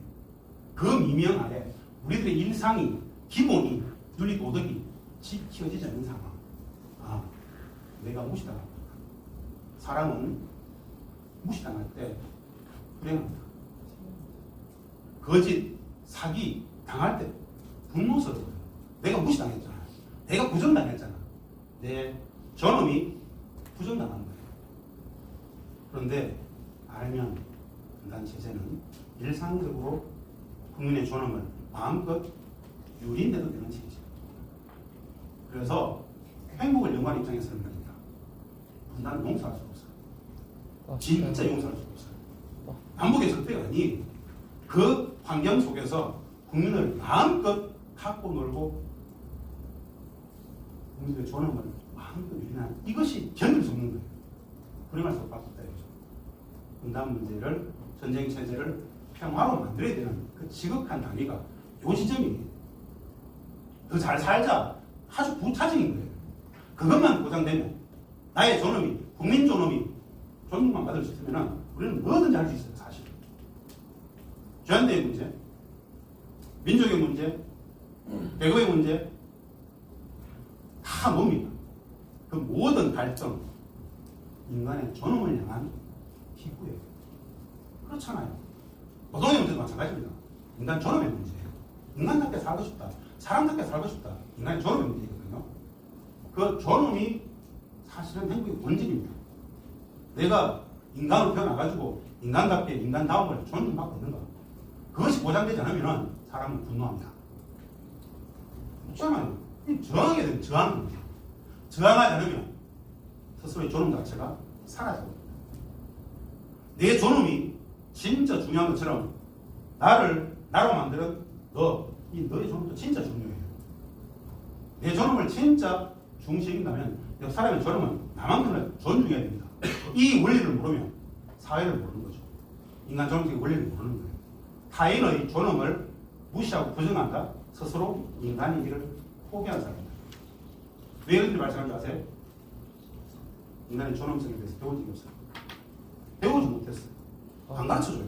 부모님도 학교 교육도 인간 본성의 존엄성을 안 가르쳐줘요. 아, 내가 존중받기 위해서는 존중하면 돼요. 내가 사랑받기 위해서는 사랑하면 돼요. 인사받기 위해서는 인사하면 됩니다. 이 단순한 상호작용의 문제를 몰라요. 그런데 우리는 체제적으로 남과 북이 적대하고 있어요. 남과 북이 전쟁 체제예요. 불행할 수밖에 없잖아요. 상호 부정당하잖아요. 그래서 북은 짜증나요. 네가 적이니까 나쁜 새끼들 우리를 부정하니까 이 체제를 넘어가야 되는 게 바로 평화의 문제입니다. 좀 더 행복해지기 위해서 전쟁 체제는 국민 불행을 구조하더라. 이 전쟁 체제 넘어가자라는 겁니다. 함께 일을 해요. 같이 함께. 여러분 함께 일하면 어떻게 되죠? 친해져요. 진짜 영혼 없이 말씀하고 계시죠. 친해져요.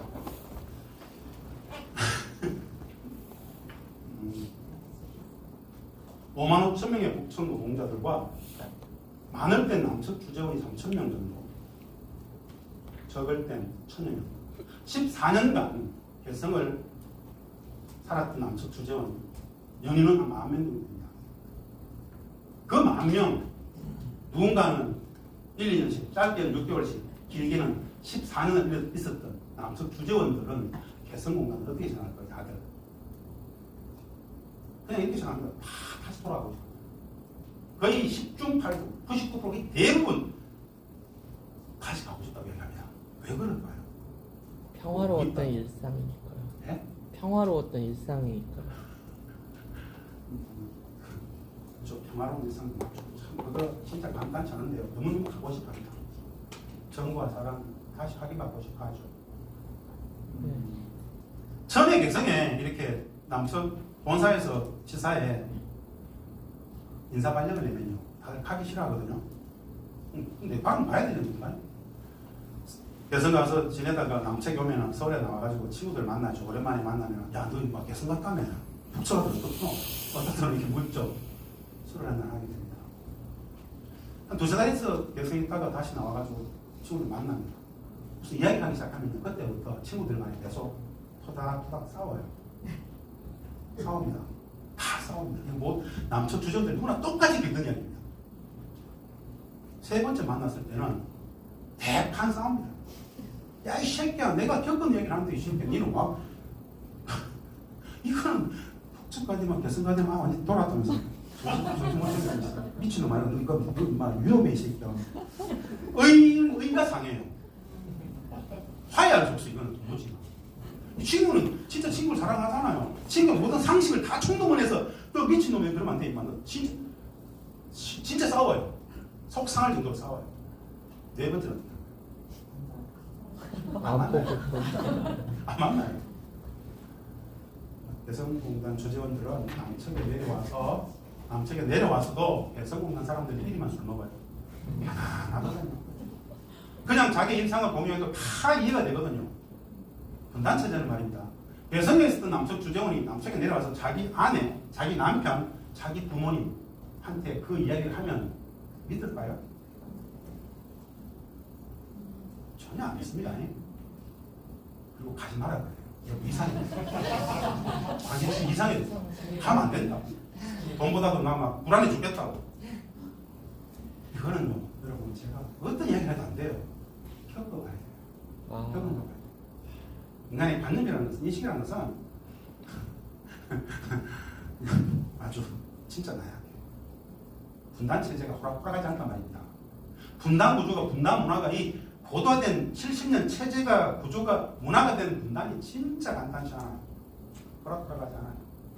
이거 1+1은 2가 되는 그런 얘기가 아니에요. 그럼에도 불구하고 신실 추가해야 되기 때문에 개성 얘기를 하는 겁니다. 한 비를 하면 어떤 일이 발생하냐? 정분 나요. 정분 나요. 친해지는 기본이죠. 진짜 친해집니다. 친해질 수밖에 없습니다. 사건, 사고가 많습니다. 사랑하니까. 이 좋아하는 감정은 시공을 초월합니다. 감당이 안 돼요. 네. 너 좋아하면 안 돼, 이 자식아. 너 사랑하면 안 돼, 이 자식아. 아무리 이야기도 안 돼요. 눈이 TV지거든요. 사랑은 어떻게 안 돼요. 근데 생각해보세요. 개성에서 남과 북이 뭐? 선남, 선녀들이 뭐 미친 것들 아이가? 제정신이야? 이것이 바로 우리들 보편적인 상식이죠. 그곳에서는 이게 어쩔 수가 없어요. 이거 도무지 어떻게 제어가 안 되잖아요. 시공을 초월한단 말이야. 사랑의 감정이라는 거. 왜 좋은데 이 자식아? 몰라 나도. 네, 본능이 예 그렇습니다. 이번에 졸업생이라고 얘기합시다. 사랑하면 어떻게 되는 거예요? 살고 싶어요.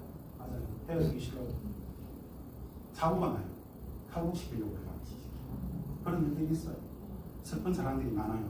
이 이야기를 제가 상징적으로 하는 이유는 다른 게 아닙니다. 야, 남녀의 사랑까지 그럴 정도면 얼마나 사람들이 지켰을까? 제정신이었을까? 다들 좀 모자랐을까? 특별히 선발된 사람들한테 다 포섭된 건 아닐까? 다 대성공단 장군 있는 사람들입니다. 예, 남측에서 통제했었던 전체 의료의 약 30%, 우리 학생들 교복의 35%, 속옷, 란제이, 이너웨어 약 90%가 개성에서 나왔습니다. 10분씩 업단 체조하는 모습이고요. 업단 체조는 북측의 모든 기업에서 다 하는 겁니다. 식사하는 모습입니다.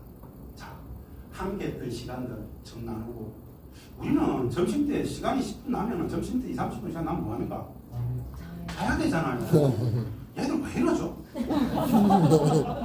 야, 우리 자라. 쉬어. 우리는 일을 왜 합니까? 돈 벌려고. 먹고 살아면 돈을 벌여야 되잖아요. 이 사람들 일을 왜 할까요? 일하는 목적이 달라요. 관념이 달라요. 우리는, 당신은 왜 직장 나갑니까? 야, 돈 벌어서 먹고 살아야 될까요? 당연하죠. 저들에게 물어보면요. 저들은 그런 관념 자체가 없어요. 뭐? 일해서 먹고 산다고? 일해서 먹고 산다? 무슨 말이고 그게? 관념 자체가 없어요. 우리의 상식은 그들의 상식이 아니에요. 경제 논리가 다르잖아요. 이들은 돈을 벌어서 먹고 산다는 그런 관념 자체가 사실은 사회주의는 그런 거 아니에요. 이제 자본을 배우잖아요. 이 일들은 뭡니까? 전부 협동동장, 기업수, 모든 당이 국가가 개인에게 맡긴 공적 임무를 수행하는 거예요. 국가가 맡긴 공적 임무를 내가 수행을 하고, 국가는 우리의 집안 전체 가족을 책임지는 겁니다. 생활이라는 개념이 있어요. 나는 이러고 있어요. 잠도 안 자고 체육대하는 모습입니다.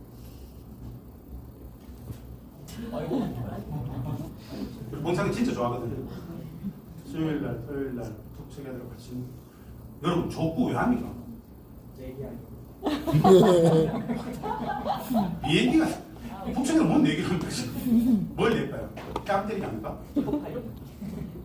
족구를 하는 이유는요, 여러분 딱 한 가지입니다. 술 먹기 위해서. 술을 왜 먹죠?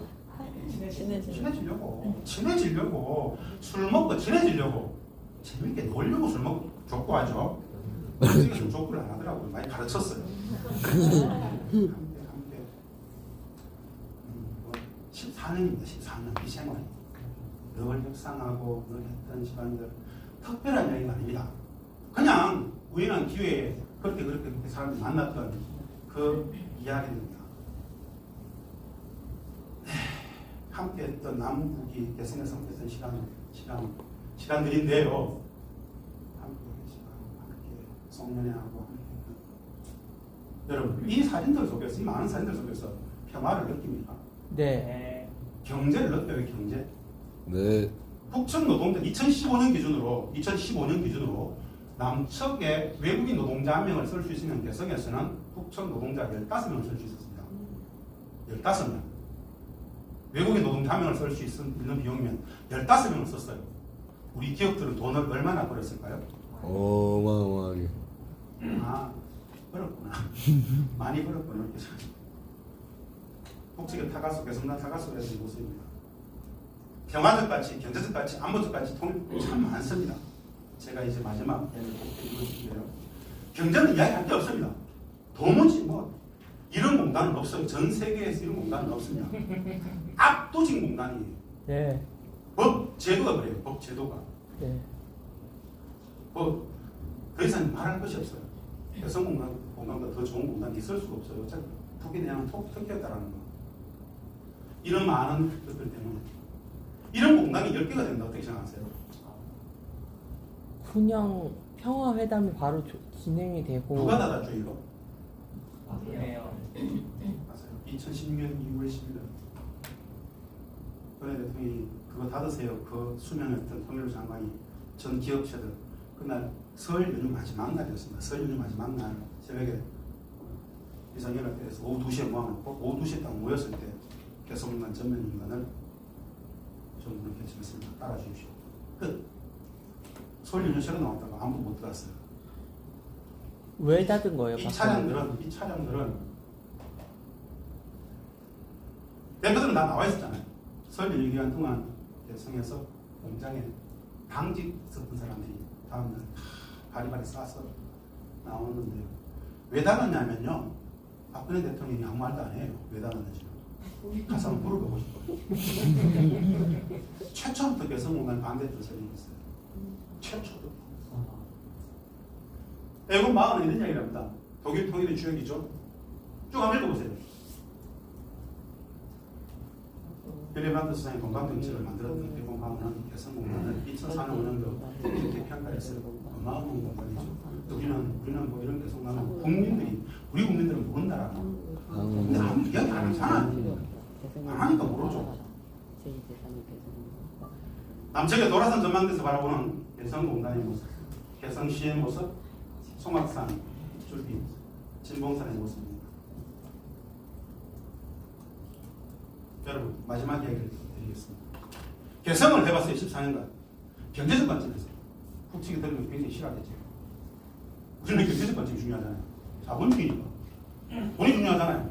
특히 국민들한테 이야기하려면 돈보다 더 중요한 가치는 없겠죠. 경협을 진짜 평화경제, 남북 경협이 확대되는 평화경제, 분단경제를 넘어가는 분단경제가 아닌 평화경제를 하게 됐을 때 생각나는 것만 정리해봤습니다. 한번 보세요. 자, 자원협력. 북측의 자원 가져오면은 국제 시장 가격의 60% 가격을 가져온다. 우리가 국제 시장 가격의 60%를 가져오게 돼요. 이게 노무현 때 남북이 했던 자원협력 내모에 나와요. 가져올 필요 없잖아요. 북측의 자원지대다.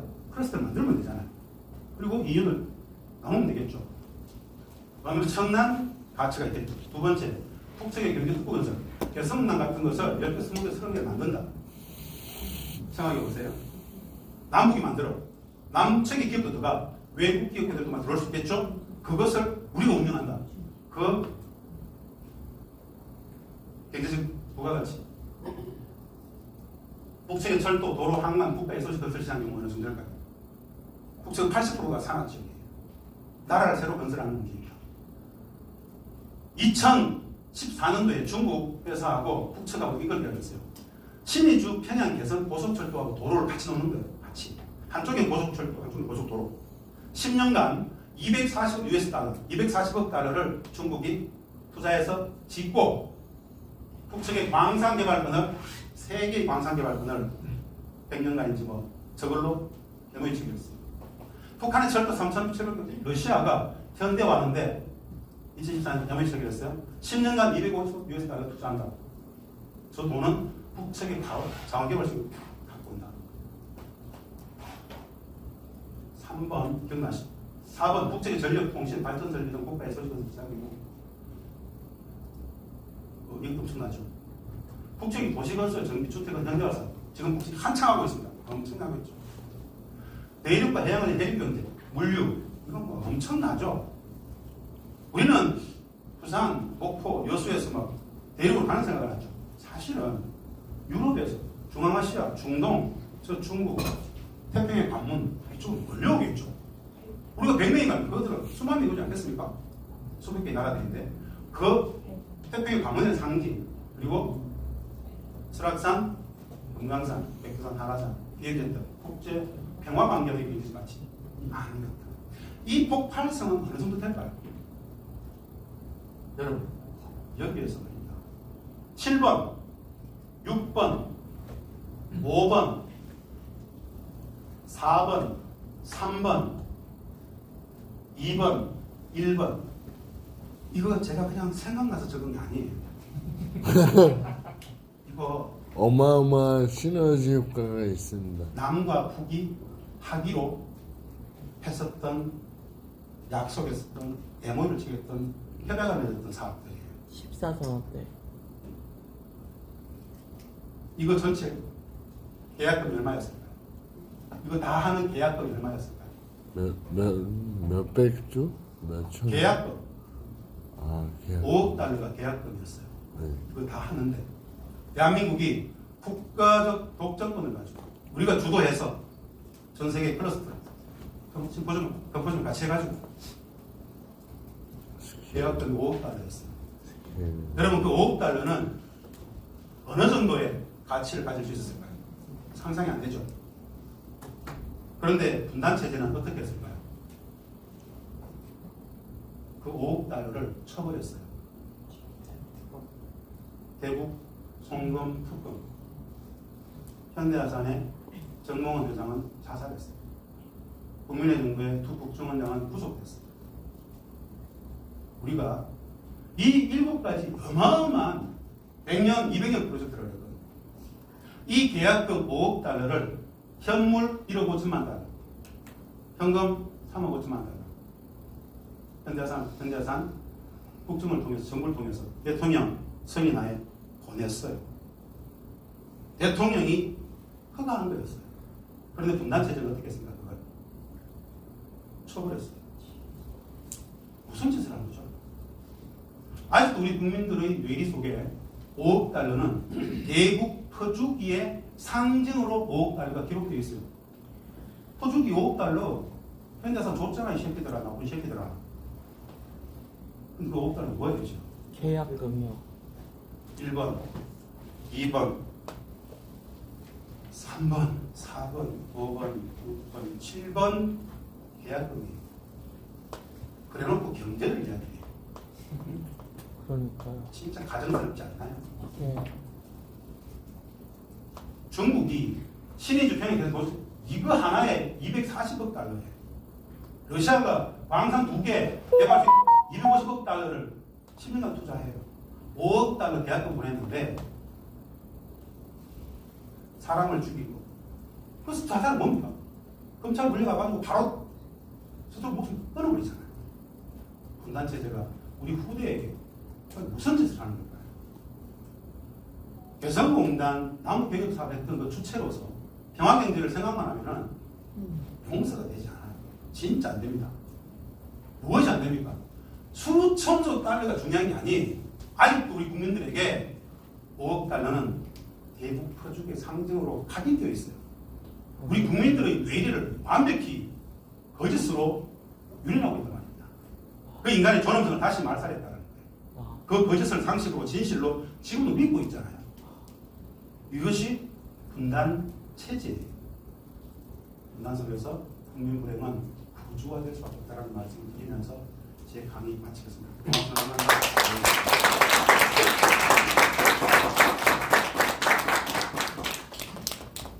예, 다시 한번 열띤 강연을 해주신 김진양 박사님께 힘찬 박수 보내드리겠습니다.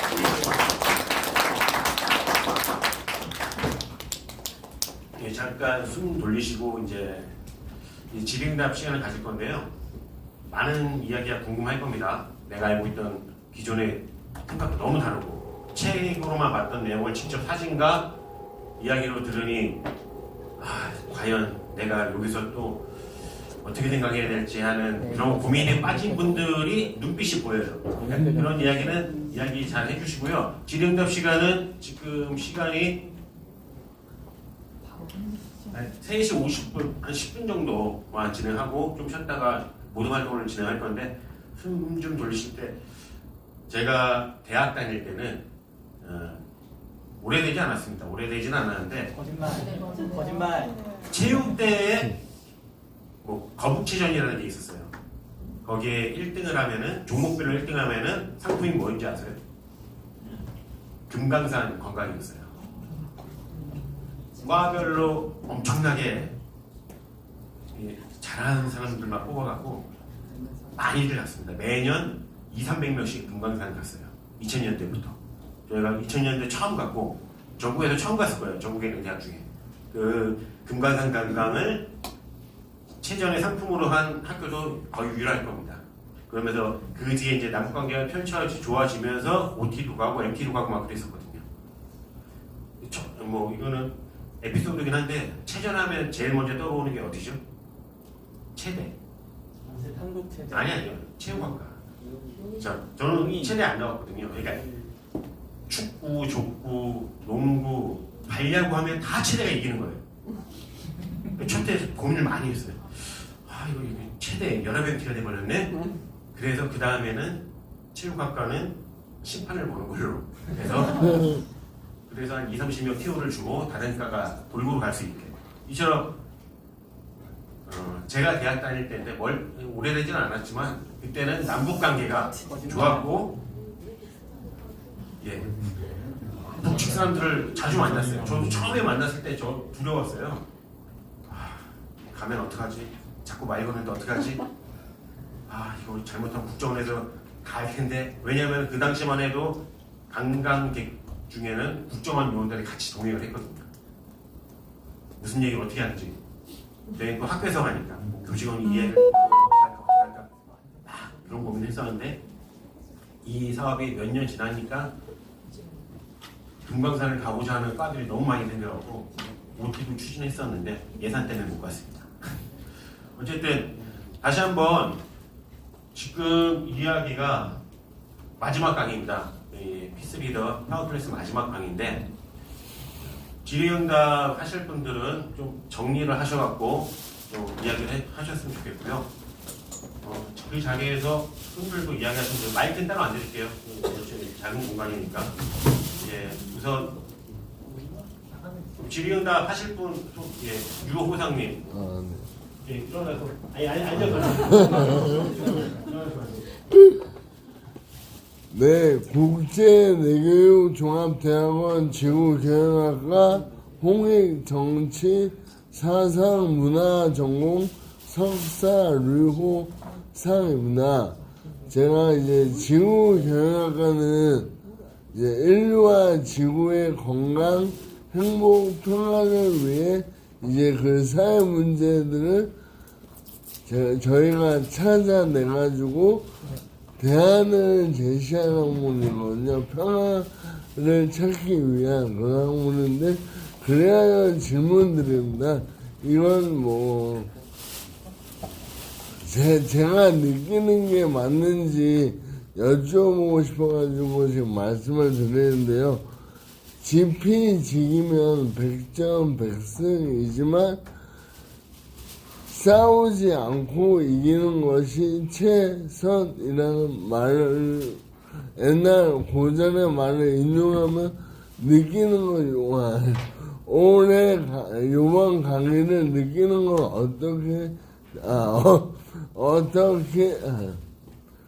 천천히. 네. 이번 강의에 이제 총평을 그렇게 느꼈는데요. 다시 한번 핵심적인 것만 설명해 주신다면 어떤 게 있을까요? 네. 야. 다시 한번 요약해서 진짜 총평 고맙습니다. 아, 네. 감사합니다. 집기 지기면 좀 불패라. 아, 그렇습니다. 지진 난다는 뜻이죠. 네. 여러분, 저 이외에도 여러 강의를 들으셨을 거예요. 사실은 저희는 강의 나오면 늘 좀 첫 번째 가지는 감정이 하나 있어요. 뭔지 아세요? 민망함, 죄송함, 미안함, 폭력이에요. 분단체제는 폭력이에요. 안 가르치잖아요. 그래 놓고 안다고 와가지고 막 떠들어요. 그것도 폭력이에요. 기본을 알아야 질문을 할 수 있거든요.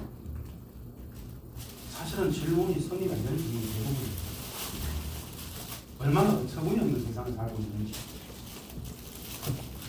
진실이 있잖아요.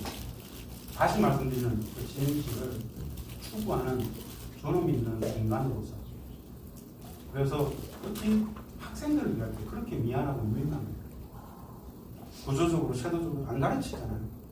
구조적으로, 제도적으로 안 가르쳐 놓고 요즘 아이들은, 요즘 청년들은 통일 문제에 관심이 없대요. 이런 진짜 욕나와요. 온전히 제대로 이야기만 해주면 누구나 똑같이 정보를 습득하면 똑같은 느낌을 가져요. 한 번도 이야기 드린 적이 없잖아. 정오를, 분노를 계속 심어줘 놓고 화해의 입장을 요구하는 게 말이 안 되잖아요. 분단이라는 게 그런 건데 꼭 분단, 봉일, 북 이 영역에 대해서 이렇게 집착하지 마세요. 여러분들이 인생을 삶을 살아가는 순간 마주하게 될 때 나의 생각이 꼭 정답은 아닐 수 있다는 것을 늘 믿어주십시오.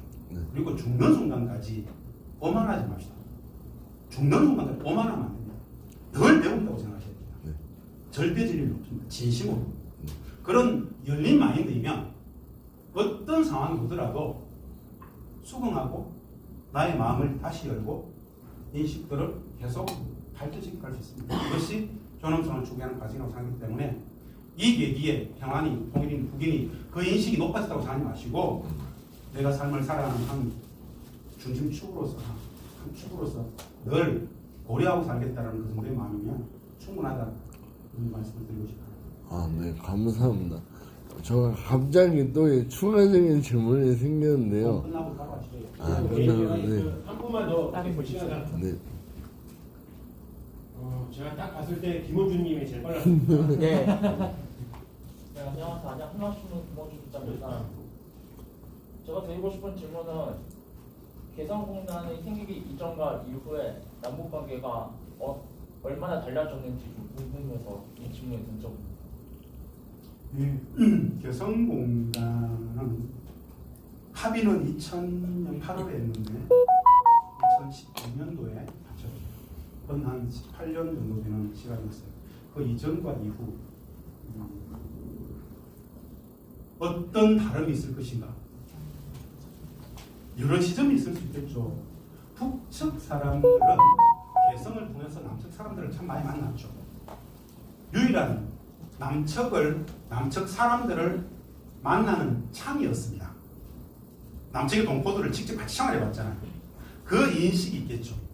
예전에는 구조적으로 만날 수 있는 공간이 없었기 때문에 늘 관념 속에 있었는데 직접 14년의 경험 속에서 알게 되면서 북은 남측 사회를 좀 더 많이 이해했다. 자본주의도 많이 배웠다. 이건 북에게 굉장한 덕이었을 거예요. 물론 또 손실도 많겠지만 그게 북측의 입장에서 한 가지 말씀을 드리는 것이고 남측도 그런 입장에서 본다는 말입니다. 우리 남측 사회 전체의 주류의 인식은 아니겠지만 최소한 개성에 근무했던 남측 주재원들은 새로운 세상을 봤어요. 북이 새로운 세상이 아닙니다. 그 새로운 세상에는 뭐냐? 남북관계만 생각하면 답답했잖아요. 지금도 답답하잖아요. 그런데 개성을 경험해봤던 사람들은 확신이 하나 있어요. 제도도 종전선언, 경화협정 모든 것들 다 필요 없어. 만나기만 해주면 돼. 만나기만 하면 돼. 이 확신을 가져요. 제가 강의 무대에 말씀드렸습니다.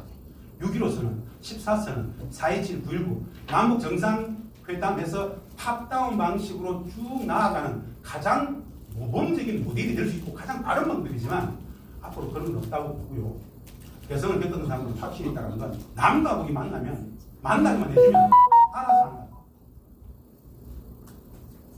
만날 수 있는 장만 있으면. 근데 그래서 저는 요즘 조금 기대가 커요. 기대가 큽니다. 어떤 거냐? 제가 올해 초부터 계속 연말, 올 가을 이후 연말 정도 되면은 이제 해동이 풀리고 북을 드나드는 사람들이 늘어나겠다라는 주장을 계속 했었습니다. 해외동포 건의공호법, 해외동포 건의공호법, 북측이 지난해 2월달에 최고인민회에서 발표했었는데요. 이 법이 나온 건 명료합니다. 그런 탑다운 방식하지 않겠다. 우리 다 열어버릴 테니까, 다 열 테니까 해외동포들은 권리로서 보라고. 850만 해외 디아스포라 있죠. 똑같은 이 과거를 묻지 않고 다 권리로서 받아주겠다. 어떤 권리냐? 북에 장기 체류할 수 있는 권리, 북에 취업을 할 수 있는 권리, 북에 거주할 수 있는 권리. 해외 동포들의 자녀들의 수학여행은 기본이고 해외 동포의 유학까지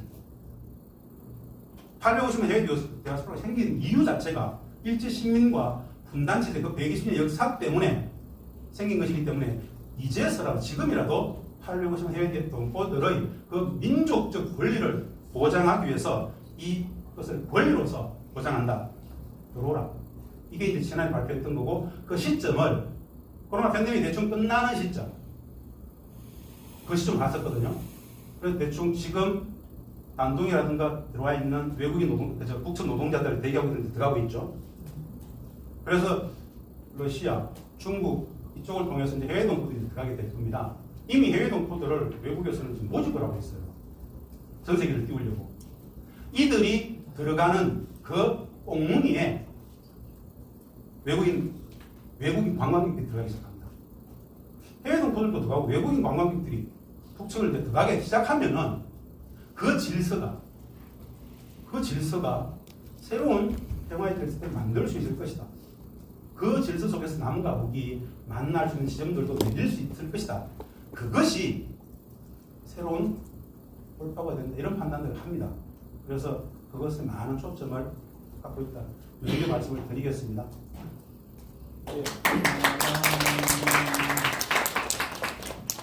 예, 궁금한 게 많으실 텐데요. 저희가 이후에 일정도 있기 때문에 우리 김재환 박사님과 단체 사진 찍으면서 마무리 하도록 하겠습니다. 예. 고맙습니다. 감사합니다. 앞으로 다 나오시고요. 이 테이블을 뒤로 미루면서 사진을 찍도록 하겠습니다.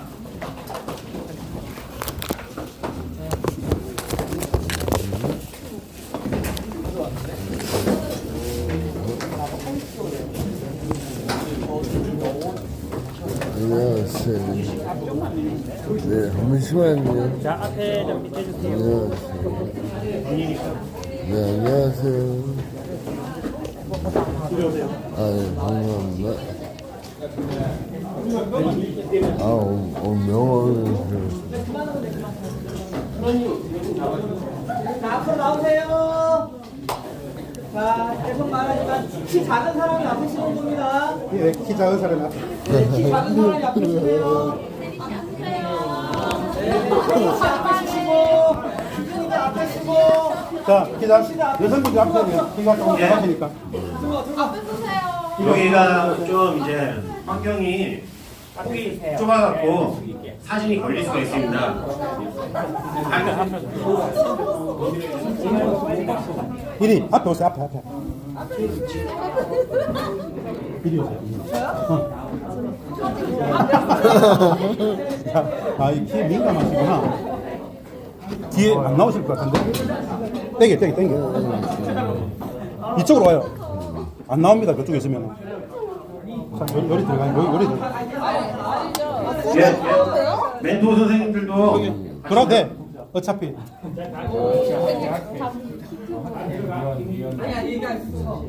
예, 사진 찍을 분 빼고 같이 하겠습니다. 오늘은 영상 촬영이기 때문에 남는 건 사진. 선생님들 우리 하트 할까요? 뭐래, 뭐.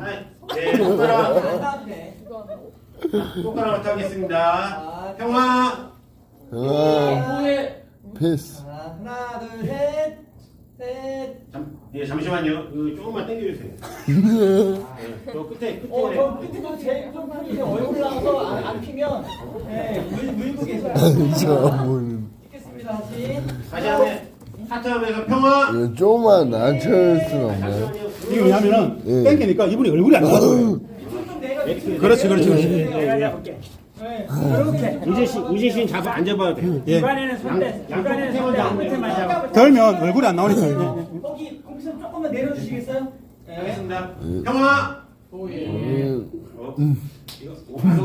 오겠는데 평화 수고하셨습니다. 수고했습니다. 감사합니다. 예, 현재 시간 3시 55분입니다. 4시 5분까지 휴식하시고요. 모든 걸로 할 수 있게 테이블 배치하시면 돼요. 박 팀장님 참석 확인서 빵 얘기해 주시고.